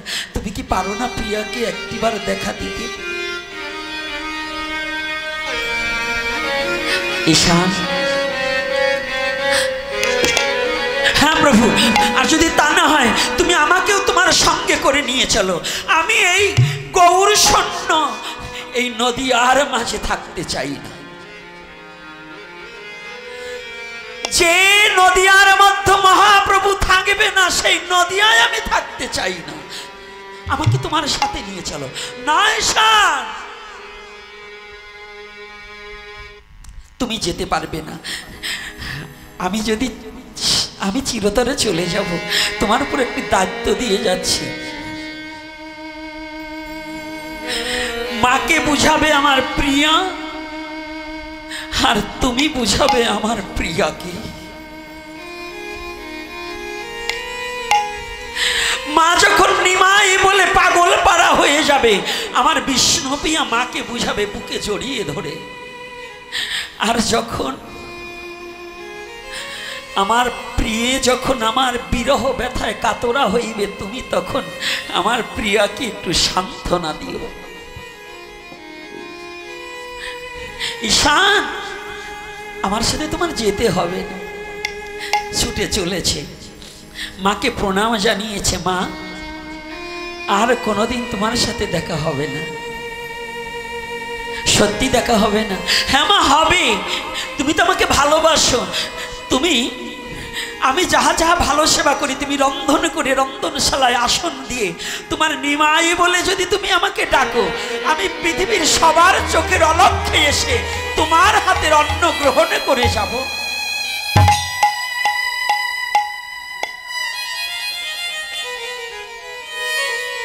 আমি গ্রহণ করে যাব মা। রওনা দিয়েছে লাখো লাখো লোক। লাখ লাখ লোকের মধ্যে কে যেন এক রমণী মস্তকখানা ঢেকে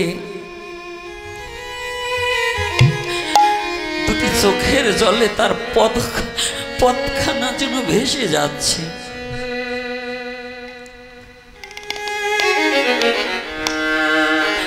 সবাই কৃষ্ণ নাম করছে,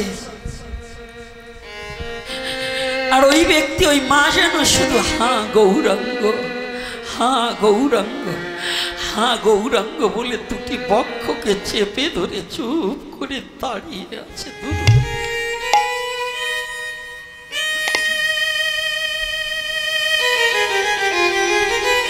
কাঁদছে, দুটি চোখের জলে বক্ষ প্লাবিত করছে। কেউ না জানুক, প্রভু তো জানতে পেরেছে ও কে এসেছে। প্রভু যখন রওনা দিয়েছে ডাকছে, কে গো, কে গো তুমি রমণী? তোমাকে বোধ হয় চেনা চেনা মনে হয়, তোমার বদনখানা একটু আমাকে দেখাবে? ওগো, তুমি তোমার বদনখানা কি একটিবার আমাকে দেখাবে? ঘোমটাখানা আরো টেনে দিয়ে বলছে, না না, আমার এ মুখ কাউকে দেখাতে হবে না, আমার এ মুখ কাউকে আমি দেখাতে পারবো না। এ পুরা মুখ দেখলে পরে যে অমঙ্গল হবে, আমার এ পুরা মুখ আমি কাউকে দেখাবো না।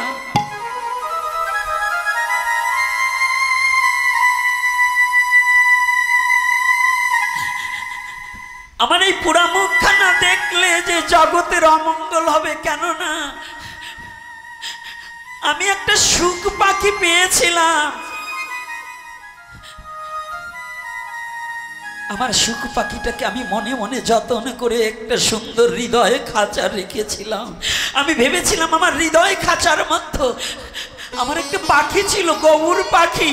আমার সেই সুখ পাখিটা আমার খাঁচা ভেঙে চলে গিয়েছে। আমার পাখি আর আমার নেই।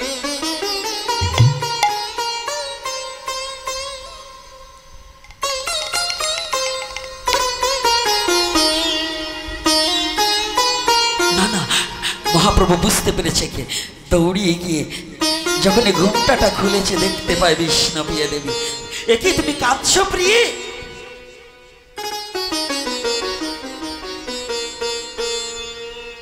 কাঁদবো না? তুমি তো জগতে আমাকে কাঁদার জন্য এনেছো। আমি আরো কাঁদবো। কাঁদবো না মানে তুমি তো আমাকে কাঁদার জন্য এনেছো, আমি কাঁদবো না কেন?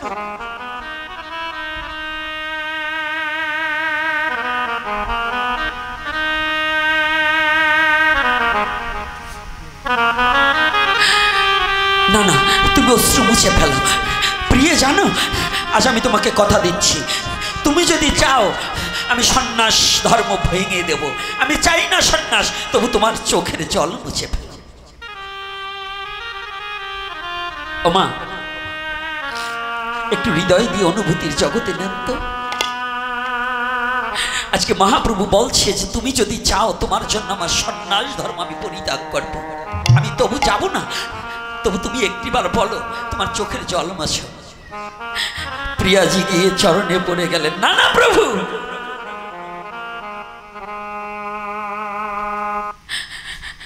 আমি চাই না তুমি সন্ন্যাস ধর্ম পরিত্যাগ করো, তবে তুমি একটা আশীর্বাদ করো আমাকে।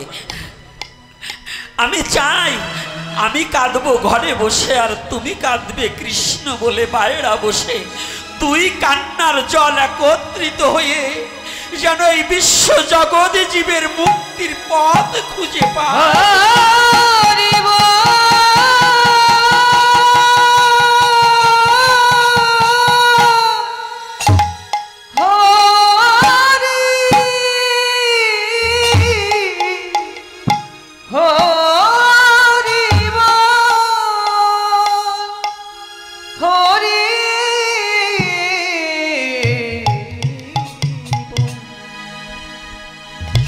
তুমি যাও সন্ন্যাসী, তবে জানো প্রভু,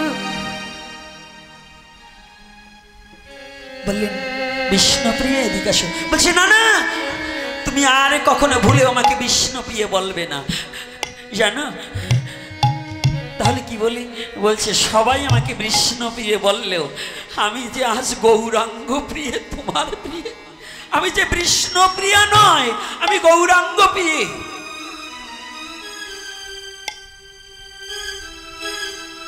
শুধু একটি কথা অনুভূতির জগতে নেন, কত বড় যন্ত্রণা সব স্বর্ণমুখে সবাই জানে। মহাপ্রভু আজ চলে গেলে আর কোনোদিন আসবে না, জীবনে কোনোদিন আসবে না। বিষ্ণুপ্রিয়া দেবী কত বড় কঠোর যন্ত্রণার মধ্য দিয়েও এই জগতে জীবের জন্য নিজের সুখকে বিসর্জন দিয়ে আমার জগৎ জীবের সুখ যাতে বৃদ্ধি পায়, এই জন্য সমস্ত যন্ত্রণাটাকে বুকের মধ্যে চেপে রাখলেন। প্রভু চলে যাও, তবে আমার একটা কথা নেবে? হ্যাঁ বলো। তুমি চলে যাও,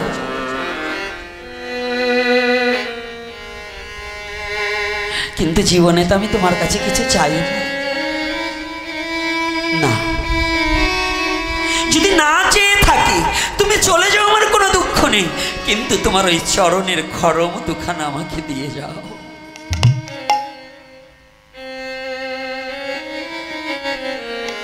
খরম দুখানা কেন দেবে জানো? আমি যখন তোমার বিরহ ব্যথায় যখন ধৈর্য ধরে থাকতে পারবো না, তখন নয়নে গৌরাঙ্গ বলে কাঁদিব, আর তোমার ওই চরণের খরম দুখানা বক্ষে ধারণ করে আমার এই তাপিত প্রাণে জুড়াইব। প্রভু গো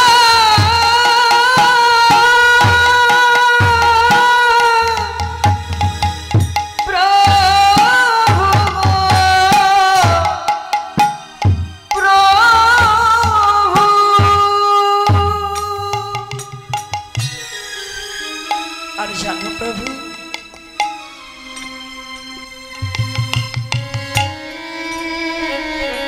তুমি যেদিন বৃন্দাবনে চলে যাবে, বৃন্দাবনে গিয়ে যদি এই দাসীর কথা মনে পড়ে, এই দাসীর কথা যদি মনে পড়ে, তবে একটা কাজ করো, সেদিন তোমার চরণে আমায় একটু জায়গা দিও। সেদিন তোমার চরণে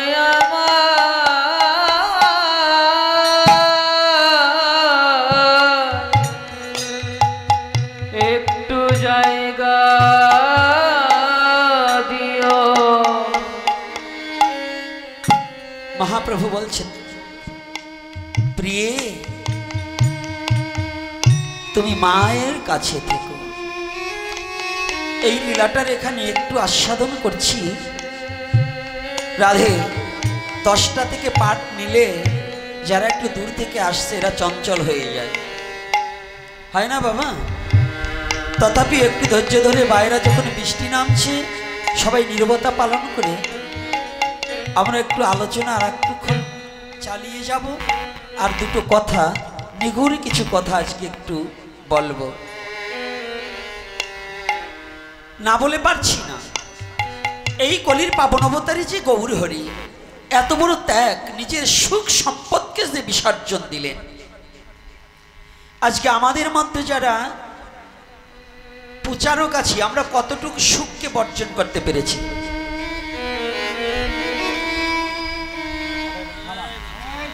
এই ওইখানে কারা? ওই দুটোরে 2 জায়গা পাঠাও। এ বাবা কি হলো রে? ওই যে শব্দ হয় কেন? ঘের ঘের যেন শব্দ হয় না। কই অপারেটর কই?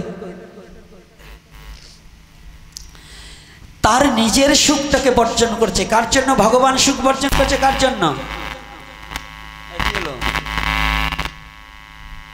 তোমার ওখানে ব্যস্ত না, বন্ধ করো।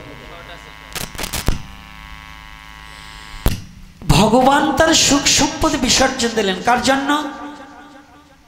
কাদের জন্য? কথা বলেন না কেন? ভগবানের কখনো সন্ন্যাস নেওয়ার দরকার আছে? আছে? আচ্ছা, ভগবান স্ত্রী পরিত্যাগ করার কোনো প্রয়োজন আছে? তাহলে ভগবান করলেন কেন? আমাদের জন্য। আচ্ছা, আমরা ভগবানকে কি দিয়েছি? কি দিয়েছি? একটা ব্যক্তি বলতে পারবেন আমি দিয়েছি? এখন বর্তমান সনাতন ধর্মের ট্রেডিশনটা কি জানেন? সবচেয়ে বড় হচ্ছে ইদানিং চলছে সবচেয়ে ধর্ম ব্যবসা। ধর্ম ব্যবসা কি? টাকার দ্বারা বিনিময় এটা নয়, এটার চেয়েও বড় ব্যবসা হচ্ছে অভিনয়। এই অভিনয় দিয়ে মানুষকে ঠকানো হচ্ছে, আর এই সনাতন, শুদ্ধ সনাতনটাকে বিকৃত করা হচ্ছে। শুদ্ধ সনাতন মহাপ্রভু যেটাকে প্রচার করেছে সেটা এখন না মানে বৈষ্ণবরা, না মানে ব্রাহ্মণেরা।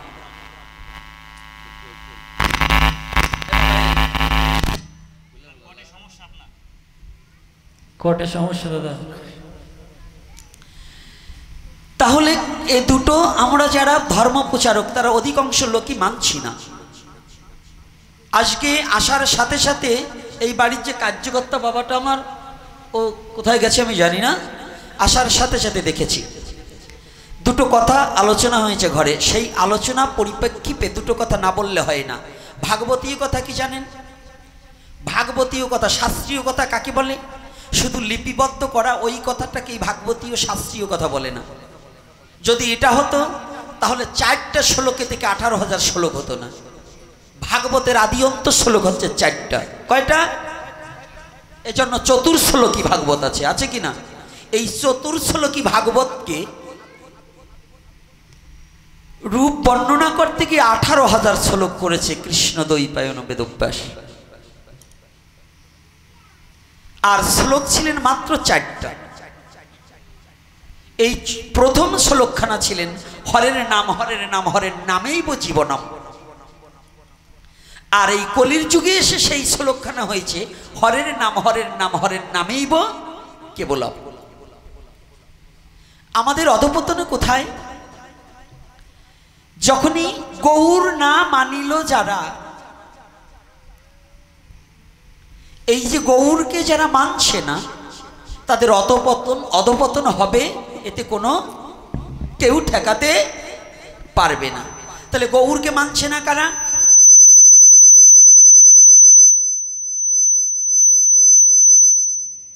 এত সময় ভালো হয়েছিল, এখন ওই অসময় সময় মতো আসে বাবা। গৌরকে মানছে না কারা? এই যে যত সাধু দেখেন না, আমরা শতকরা 88 জন সাধুরা, 95 জনই বলি, এই 95 জন সাধুরা গৌরকে মানছি না। আমিও মানছি না, আমাকে বাদ দিচ্ছি না। যদি বলি যে গৌরকে মানছি, মিথ্যা কথা, ভণ্ডামি করছি। কি করে? মহাপ্রভু যে প্রচার করে গেলেন সেই প্রচারের সাথে আমাদের সাথে কোনো সম্পর্ক নেই। আছে কি বাবারা? আছে কতটুকু? খালি একটাই শিখেছি, হরে কৃষ্ণ নাম কত্তাল বাজাইয়ে শুধুই খালি নামই করবার, লাফালাফি দাপাদাপি কুতগুতি। কিন্তু মহাপ্রভু বললেন, কি বলছেন? ত্রিনাদপি শুনেছেন তরুরেব সহিষ্ণেন অমানেন মানদেন কীর্তনীয় সদা হরি। আগে কি বলছেন? ত্রিনাদপি শুনেছেন। দ্বিতীয়বার কি বললেন? তরুরেব সহিষ্ণেন। তৃতীয়বার কি বললেন? অমানেন মানদেন। তারপরে হচ্ছে কীর্তনীয় সদা হরি। কিন্তু 3টার বাড়ির কাছে নাই, এখন শুধু একটা ধরে আছে, কীর্তনীয় সদা হরি। বাবা যারা কীর্তনাদি করে বেড়ান আপনাদের বলছি না, আবার সুদানরা বাবা রাগ হইও না। আজকাল কীর্তন ভালো গায় যেটা 4 বিয়ে বসে আর 3 বিয়ে করে, এইগুলোর মুখের কীর্তন শুনতে হয়। এই কীর্তনীয়রা যা আছে যেটা 3 বিয়ে 4 বিয়ে বসে এবং 3 বেসাইবের বিয়ে করে, এগো মুখে কীর্তন শুনলে পরে এই কীর্তনের জগৎ জীবের কি মঙ্গল হবে? রাগ করবেন না কিন্তু বাবারা, আমার কথাটাকে নেবেন। এজন্য শাস্ত্রে কি বলছে? পাত্র বুঝে দান করিস তুই, স্বার্থ রাখিস শূন্য, ওই দানেই তোর হতে পারে যৎকিঞ্চিত পুণ্য। মহাপ্রভু কীর্তনকে ভালোবাসতেন, কিন্তু এই শয়তান বজ্জাতদের কীর্তন, এই আমার মতো লম্পটের আলোচনা এগুলো নয়। আমাকে বাদ দিয়ে আমি বলছি না, কেউ কষ্ট পাবেন না, ভিডিও হচ্ছে। আজকে নিঘুর দুটো কথা বলছি।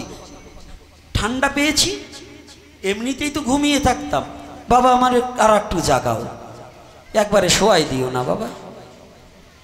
ঠান্ডা পাইয়ে তুমিও ঘুমাবার চাও নাকি?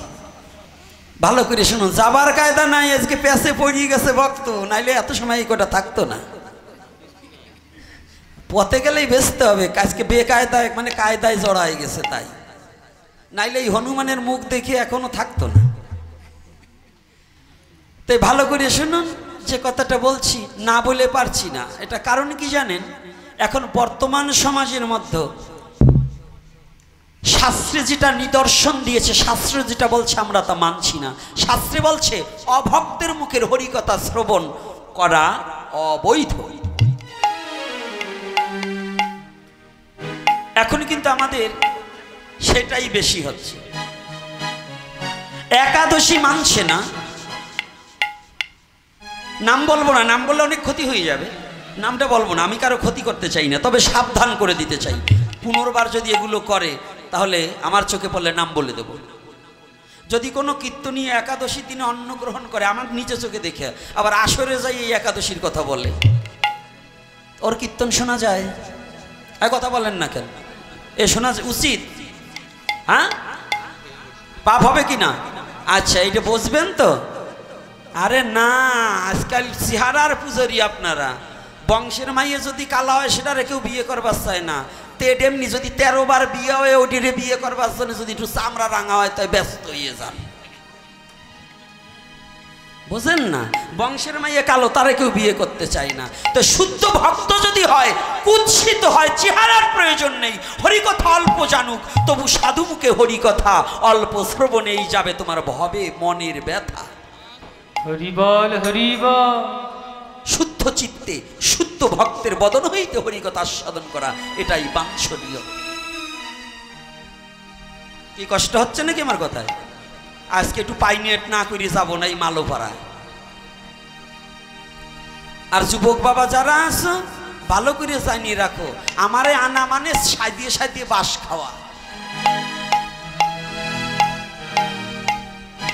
অর্থাৎ আমি আমার বাবারেও ছাড়িয়ে দিয়ে যাবো না। তাই হরিকথা শুনবা, কিন্তু যদি চরিত্রের পরিবর্তন না করো তো এই লীলা কথা দিয়ে লাভ কি? এই ভাগবত পাঠ দিয়ে লাভ কি? 5 দিন পাঠ, 1 দিন লীলা কথা। আজকে কয় বছর ধরে হচ্ছে? হ্যাঁ, 38তম হচ্ছে এই উৎসবের বয়স। দাম নাই। ওই শুয়োরের মাংস দিয়েও খাবেন, আর বিয়ে কালা হরিণও মানে পাঠাও কাটবেন, আবার লীলা কীর্তনও দেবেন, আবার পাঠও দেবেন। এসা তো আপনাকে দিবার কইছে কিটা? যে বাড়িতে হরি কথা হয়, যে বাড়িতে গোবিন্দ মন্দির থাকে, সেই বাড়িতে যদি পশু হত্যার দ্বারা বিবাহ কিংবা কোনো মাঙ্গলিক অনুষ্ঠান করা হয়, তাহা সম্পূর্ণ অবৈধ বলে বিবেচনা করিবে, জানিবেন ইচ্ছা। রাগ করবেন না, আজকে একটু বলছি যা, তা আর আনেন বা না আনেন আমি জানি, আর আমার সাথে যোগাযোগও করবে না। যোগাযোগ করেন বা না করেন, কিন্তু সাইজ করতে কম করে যাব না। যদি না দেখাতে পারি তাহলে জিহ্বা কেটে দেবেন। শাস্ত্রে বলেছেন, আমি রেফারেন্সটাও এখানে নিয়ে এসেছি। আর যদি তাতেও কারো না হয়, তাহলে এর আগে শুনেছিলাম কোন এক ব্রাহ্মণ বাবা নাকি ওই আমার ছেলেদের কাছেই আমার কথা একটু বিকৃত করছে।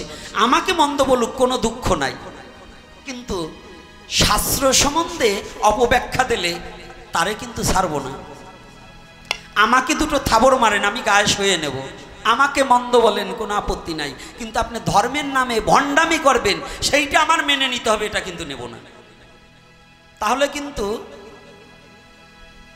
আপনার মুখোশ খুলে দেবো। সে যে হন, আমার বাবা হলেও আমি তাকে ছাড়ব না। কারণ একজন সদ্গুরু, তার আহার অবশ্যই আহার বিহার শুদ্ধ হতে হবে। একজন পূজারী, একজন নারায়ণ শিলায় জলদানকারী ব্রাহ্মণ, সে যদি মুরগির মাংস আহার করে, সে জীবনে তার ওটা নরকের কীট। একটা কুকুররে প্রণাম করা যাবে, কিন্তু তাকে প্রণাম করা অবৈধ।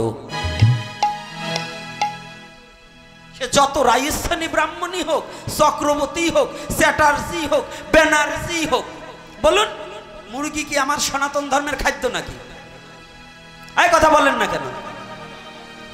মায়েরা কথা বলেন না, আপনারা তো বেশি খান না, কথা বলেন। আজকাল কষাই তো মেয়ে ছেলে, পুরুষ ছেলে বাজারের তাই নিতে কাটা ঠেটা তো ওরাই করে, এই জন্য ওরা আবার একটু কথা কম বলতেছে। আজকে একটু পাইনেট করে দেবো। খালি ভাগবত কথা শুনলে কাজ হবে না, চরিত্রের পরিবর্তন ঘটাতে হবে। যার চরিত্রের পরিবর্তন দীক্ষা নেওয়ার আগে আর দীক্ষা নেওয়ার পরে, এই দুবারের যদি নিজের মন মানসিকতা এবং চরিত্র পরিবর্তন না হয়, তার দীক্ষা না নেওয়াই ভালো। দীক্ষা নিয়ে গেলাম, পশুত্ব স্বভাব যদি পরিবর্তন না হয়, তাহলে আপনার দীক্ষা গ্রহণ করে কোনো লাভ নেই। মহাপ্রভু কি বললেন? সাক্ষাৎ শচী দেবীকে বললেন, মা শশী দেবী বললেন, নিমাই তুই তো চলে যাবি, আমি তো মা, আমি যখন রান্না করব তুই কোন জিনিসটা ভালো খাস আমি তো জানি। এই আপনাদের ছেলেরা কি ভালো খায় কে জানে? না বউ জানে। এখন বউ জানে, আগে মা জানতো, এখন বউ জানে। এখন মায়ের কথা, বউয়ের কথায় মারে মারে, বউয়ের কথায় মা বাবাকে অবহেলা করে, তাহলে বউ ভালো জানে। আর এখানে শাস্ত্র বললেন, শচী দেবী জিজ্ঞাসা করলেন, তুই তো কোন জিনিসটা ভালো খাস আমি জানি। বললেন, মা তোমাকে একটা কথা বলে যাই, কি আমি কেউ না দেখলেও আমি প্রতিদিন তোমার হাতের অন্ন খাবো, তবে একটা কথা, একাদশীর দিন যেন আমাকে অন্ন না দেবে। ওমা তুমিও না খাইবে, ওমা একাদশীর দিনে তুমি অন্ন না করিবে গ্রহণ, তবেই মা পাইবে তুমি আমার দর্শন। হরিবল হরিবল। আচ্ছা, যেখানে সাক্ষাৎ ভগবান এই নিয়মটা বলে দিলেন, একাদশীর দিনে মাকে পর্যন্ত নিষেধ করলেন। আজকাল আমাদের বৈষ্ণবরা ব্রাহ্মণরা তাদের বলে একাদশী নাই। এই আপনাদের মাঝেও কিছু কিছু শিক্ষাগুরু আছে, তাদের বলে একাদশী নাই, বলে আমাদের বৈষ্ণবদের একাদশী নাই। মহাপ্রভু স্বীকার করলেন না আমি বৈষ্ণব, আর ওই চোরের দল কয় আমি বৈষ্ণব। কথার উত্তর দেন না কেন? সাক্ষাৎ মহাপ্রভু কি বৈষ্ণব হইতে মোর মনে ছিল সাত, ত্রিনাদপি শ্লোকেতে পড়ে গেলাম বাদ। তাহলে যেখানে সাক্ষাৎ মহাপ্রভু কি ভগবান কি না, কথার উত্তর দেবেন। মহাপ্রভু কি সাক্ষাৎ ভগবান? এই যুব সমাজ, কি সাক্ষাৎ ভগবান? মানেন কারা? হ্যাঁ, মহাপ্রভুকে ভগবান মানেন কারা? হাত তুলবেন। যারা ভগবান মানেন না তারা হাত তুলবেন না। জয় নিতাই গৌর হরি বল। আচ্ছা, দেখলাম আজকে সবাই মানে, আর যারা আবার কিছু কিছু আছে ভয়তে বইরে হাত তুলছে, আসলে মনে মানে না। এই মহাপ্রভুকে যারা ভগবান মানেন, মহাপ্রভু সাক্ষাৎ যদি তার মাকে অনুমতি দিতে পারে, তাহলে আমি তার কাছে কি কিছু? তাহলে আমাদের সমাজে, আমাদের ধর্মের মধ্যে কিছু প্যারালাইসিস পয়জন ঢুকেছে। এই প্যারালাইসিসগুলো ঢুকে আপনাকে পঙ্গু করে দেবে। সে পঙ্গুটা কি? বর্তমান প্রেক্ষাপটে আপনারা জেনে যাবেন, যেখানে যে বলবে যে আমাদের একাদশী প্রতিপালন করছে না, যে বৈষ্ণব একাদশী প্রতিপালন করবে না, একাদশীর প্রাধান্য দেবে না, তার দ্বারা ভোগ লাগালে তার হাতের, সে শুদ্ধাচারী হলেও তার হাতে খাওয়া যাবে না। কথাটা বুঝতে পারছি কি? আপনারা কষ্ট পাচ্ছেন নাকি? যদি কোনো ব্রাহ্মণ বলে আমার কিন্তু ব্রাহ্মণ, আমরা একাদশী নাই, ওই 12 মন 4 হাত বাই দিয়ে খানার ভিতর ভিজেই হবে না, ওর দিয়ে পুজো করেও কোনো লাভ নেই। কি কোনো কথা? যেটা বলছি, যদি কারো লাগিয়ে থাকে বলবেন, কোনো আপত্তি নাই। যদি না দেখাতে পারি চোখ তুলে দেবেন, লিখিত হবে যে একাদশী বাধ্যতামূলক করার কথা শাস্ত্রে কতবার বলেছেন। এক চোরের দল বের করেছে একখানা গ্রন্থে, সাধুবাদের একাদশী নেই। এইটাকে নিয়ে সারা মিডিয়া জগৎ তোলপাড় করছে। এটা যারা তান্ত্রিক তারা বলেছে, কারণ বৈষ্ণব ধর্ম থেকে মানুষকে বিভ্রান্ত করে পথচ্যুত, ধর্মচ্যুত, ভক্তিচ্যুত করার জন্য এই ভণ্ডের দলে এই কথাটাকে প্রচার করিয়াছে। কথাটা একেবারে স্পষ্টভাবে খুলে বলে দিয়ে গেলাম। আর এটা ওই আমার বিল্লমঙ্গল বাবা বলবে না, আগামী দিন যে বাবা আসতেছেন, ওনার নামটা কি আমি একটু দেখে নেই, অলোক চক্রবর্তী, ইনিও বলবেন না, এনরা বলবেন না কথাই। বাংলাদেশে কোনো পাঠক বলতে চান না, কারণ আমার বিল্লমঙ্গল বাবা বলে না ভয়তে। মহাপ্রভু কৃপা করে তাকে দয়া করে ভক্তি মার্গেও যেমন ভক্তি ধনের অধিকারী করে দিয়েছেন, প্রাকৃতিক জগতেও তার কোনো ধনের অভাব নাই। তাই ভাবে যে আমি ব্যবসা করি, যদি আমি একটা কথা বলি আমাকে, এরকম মানুষ আছে, তার সাথে বেঘাত ঘটলে ভালো ব্যক্তিকেও আঘাত করে, তো এজন্য এরকম করে। কিন্তু এজন্য বাবা ভাবে, বাবা আমাকে বলেছে, বাবা আমি সব কথা বলতে পারি না, এজন্য আপনারা আমাকে বকলেও আমি সত্য কথাগুলো বলে যাব। এটা না বললে, আগে দেখেছি সনাতন ধর্মের অনেক ছেলেপেলের গলায় মালা ছিল না, এখন স্কুল কলেজ ভার্সিটিতে ছেলে মেয়েরা মালা পরে যায়, যায় না? কিন্তু দুঃখের বিষয় আমরা জাগো গলায় মালা দিছি, তাগো গলায় নাই। আজকে বানাবো, কালকে সকাল পর্যন্ত যাতে পড়ে, জাগো নাই তারা বুঝবে। আমি কাউরে আজকে নাম ধরে বলবো না। আবার অনেক জায়গা আছে গুরুদেব নিষেধ করছে তুমি এই বস্তুটা খেয়েও না, সেইটাই আগে বেশি খায়, আছে কি না? হ্যাঁ, আরে কথা বলেন না কেন? তাহলে এগুলো কি ধর্ম প্রতিপালন না ভণ্ডামি? হ্যাঁ বাবা, তাহলে এখানে মহাপ্রভু বললেন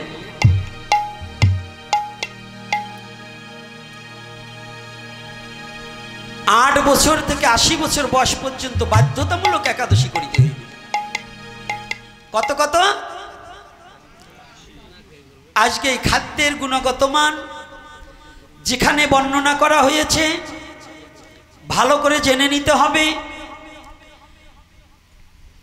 আজকে আর একটা কথা বলে দিচ্ছি, দেখুন এখানে স্পষ্টভাবে পদ্ম পুরাণ যে কথাটা আমাদের লিখিয়েছে, বৈষ্ণবীয় পুরাণের মধ্যে কি পদ্ম পুরাণ আমাদের আছে কি না?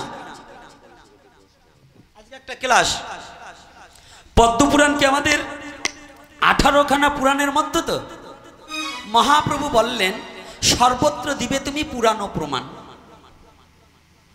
তবে সব পুরাণ নয়। আমাদের একটা সমস্যা আছে, 6খানা রাজস্বিক পুরাণ, 6খানা তামসিক, 6খানা সাত্ত্বিক। কোন কোন পুরাণ সাত্ত্বিক গুণ ভাবাপন্ন এটা সম্বন্ধে অবগত থাকিতে হবে। শুধু পুরাণের রেফারেন্স টানলে হবে না। বাংলাদেশে কিছু পণ্ডিত বেরিয়েছে, যুক্তি দিয়ে তারা এমন একটা, তাদের মালা তিলক লাগে না, পিছনে শিখা লাগে না, খাদ্যের বিচার নাই, উচ্চকুলে জন্মগ্রহণ করছে, পণ্ডিত সুন্দর লেখাপড়ি, ভগবান আক্ষরিক জ্ঞান দিয়েছে, 4-5টা সার্টিফিকেট লাগিয়েছে, বাংলার বুকে মানুষকে ঠকাবার জন্য, বৈষ্ণবদেরকে হেয়পূর্ণ করার জন্য কিছু লোক উঠে পড়ে লেগেছে। কিন্তু জেনে রাখতে হবে, বৈষ্ণবের সাথে যদি বৈষ্ণবকে হেয়পূর্ণ করে ছাড়িয়া বৈষ্ণব সেবা নিস্তার পেয়েছে কেবা। একজন বৈষ্ণবকে হেয়পূর্ণ করে কোনোদিন বিশ্ব জগতে কেউ নিস্তার পেতে পারে নেই। যদি না পারে তাহলে এখানে বলছে ভালো করে জেনে নিন। আজকে যে কথাটা বলছি জয় নিতাই, এটা পাঠ ছেড়ে দেবো এজন্য, তারপরেও কথাটা যাতে আমার যুব সমাজের কানে লেগে যায়। আপনাদের এই বয়স্কদের দ্বারা সমাজ পরিবর্তন করা সম্ভব নয়। যুব সমাজ যদি না জাগে তাহলে কোনোদিন সমাজ এবং ধর্মকে ধরে রাখা এবং পরিবর্তন করা সম্ভব নয়। ধর্মকে পরিবর্তন করা যাবে না, কিন্তু কুসংস্কারটাকে ঝেড়ে ফেলে দিয়ে সঠিক সত্য সনাতনকে প্রতিষ্ঠিত করার জন্য আমাদের প্রত্যেকের হৃদয়ে প্রতিজ্ঞাবদ্ধ হতে হবে। দুটো জিনিস এখানে বলছে, যে অন্ন বিষ্ণু নামে নিবেদন করা হয়নি তাহা কুকুর মাংস সদৃশ। যে অন্ন কৃষ্ণ বিষ্ণু নামে নিবেদন করা হয়নি তাহা কি কুকুর মাংস সদৃশ। শাস্ত্রে বললেন হরিভক্তি বিলাস, যে অন্নের মধ্যে তুলসী পড়ে না, 52 ভোগ 56 ব্যঞ্জন হলেও ভগবান তাহা গ্রহণ করে না। এই করে কি করবে? আচ্ছা, আপনি মাংস দিয়ে কি নিবেদন করতে পারবেন? তাহলে একজন ব্রাহ্মণ নারায়ণকে নিবেদন না করে যদি সে গ্রহণ করে তাহলে কি কুকুরের মাংস ভক্ষণকারী? তাহলে একজন ব্রাহ্মণ যদি হয়, একজন বৈষ্ণব যদি হয়, সে যদি তুলসী ছাড়া অখাদ্যকে গ্রহণ করে, আবার বৈষ্ণব সে কিংবা ব্রাহ্মণ সে, বাবাজি সে, তাহলে তাদের হাতের উচ্ছিষ্ট প্রসাদ কি গ্রহণ করা যাবে কি যাবে না? কি বাবা উচিত? তাহলে আগে আমাদের এখানে আমাদের জানতে হবে। এজন্য 12টা বেজে গেছে, আমি দীর্ঘায়ী করব না। দেখুন প্রায় 12টা বেজে গেছে কি না?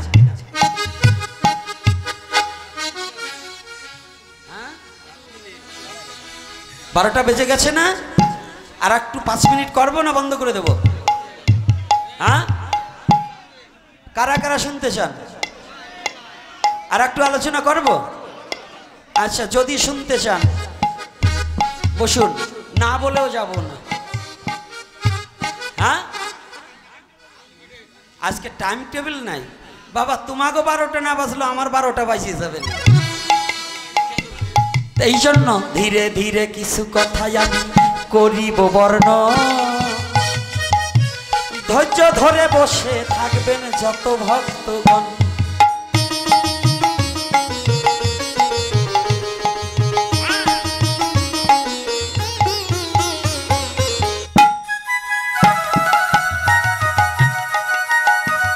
আজ সঠিক সনাতন তত্ত্ব জানিতে হইবে, জানিতে হইলে কিছু মানিতে যে হবে।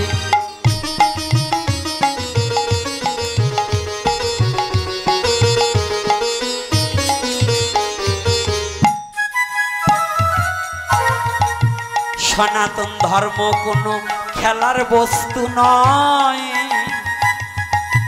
যেমন ইচ্ছা তেমন করে চালাবেন সবাই।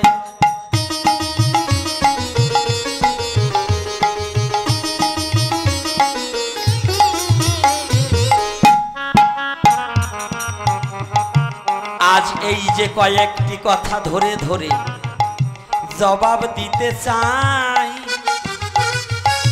যারা বলে বৈষ্ণব হলে একাদশীর দরকার নাই, ভালো করে শুনে যাবে। সবে দিয়া মন এখন কিন্তু সেই কথা করিব বর্ণন। আস্তে, একাদশী নাই কার? একাদশী নাই ভগবান জগন্নাথ দেবের। কার? ভগবান জগন্নাথ দেবের। পুরী মন্দিরে কোনো একাদশী নেই, একাদশী ওখানে বেঁধে রাখা। জগন্নাথ দেবের দিনে 7 বার অন্নের ভোগ। হ্যাঁ যাও। তাহলে জগন্নাথ দেবের একাদশী নাই, তাহলে যারা বলে আমাদের একাদশী নাই তার হাত পা আছে কি না? জগন্নাথ দেবের কি হাত পা আছে? আয় হাত পা আছে? যদি না থাকে তাহলে যারা বলে আমার একাদশী নাই তাহলে তারা জগন্নাথের মতো করে দিতে হবে। কি বাধ্যতামূলক একাদশী, এটা পুরাণের প্রমাণ। পদ্ম পুরাণ বলছে, হরিভক্তি বিলাস বলছে, বিবর্ত বিলাস বলছে, ভাগবত সিদ্ধান্ত দিয়েছে একাদশী বাধ্যতামূলক করতে হবে। এই জন্য যারা যারা কুসংস্কার করিবে প্রচার তাদের কিন্তু আমারে একটিবার দরকার।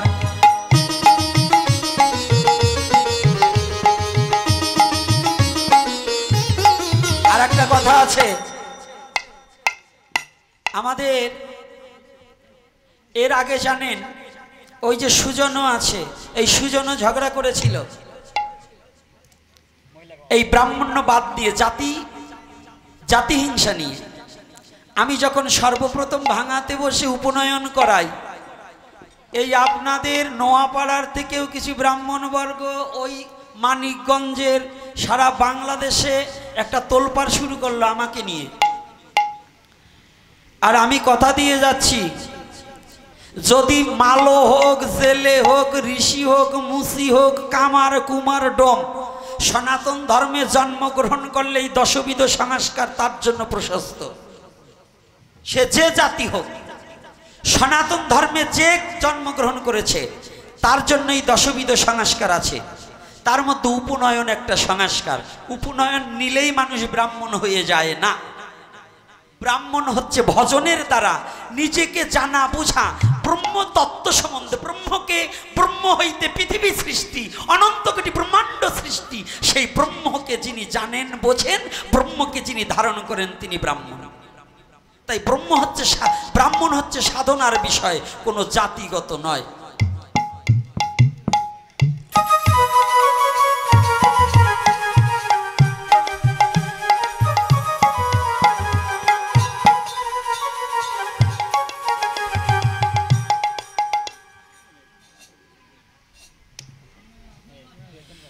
এখানে বলছেন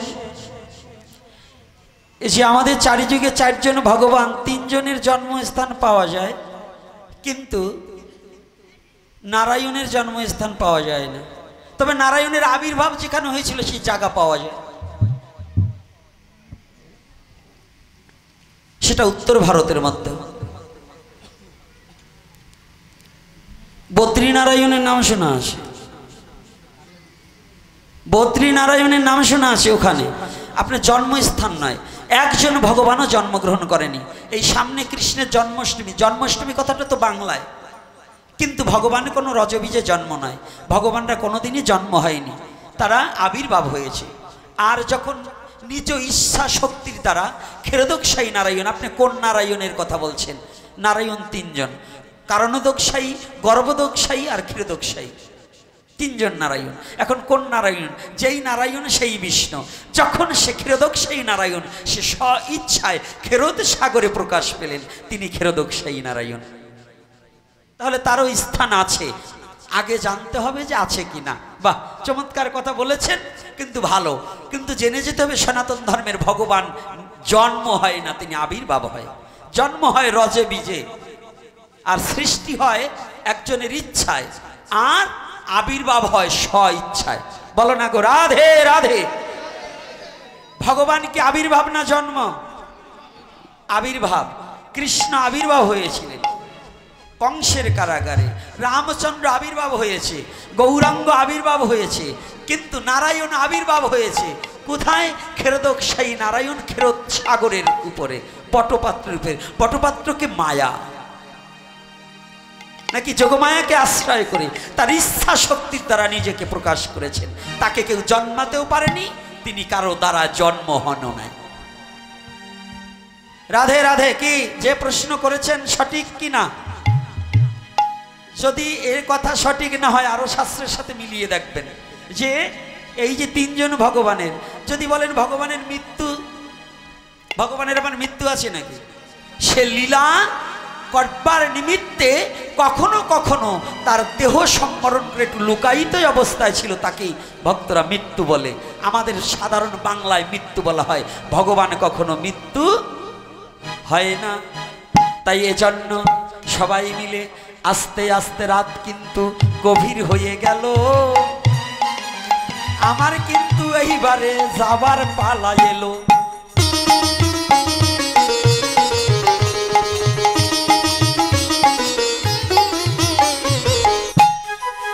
প্রসাদের ব্যবস্থা আছে নাকি?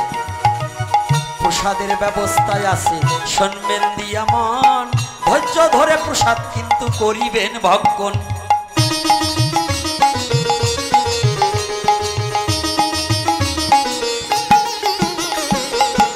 মহাপ্রভুর চরণের খরম দুখানা বিষ্ণু পিয়াকে দিল, খরম নিয়ে বিষ্ণু পিয়া মনে আনন্দিত হলো।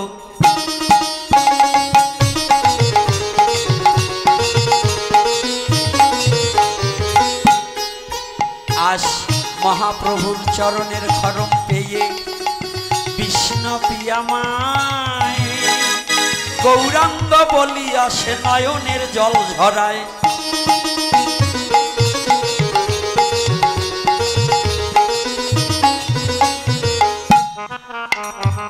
আস্তে। আর যারা আছেন আমি আর একটা নিবেদন জানাই,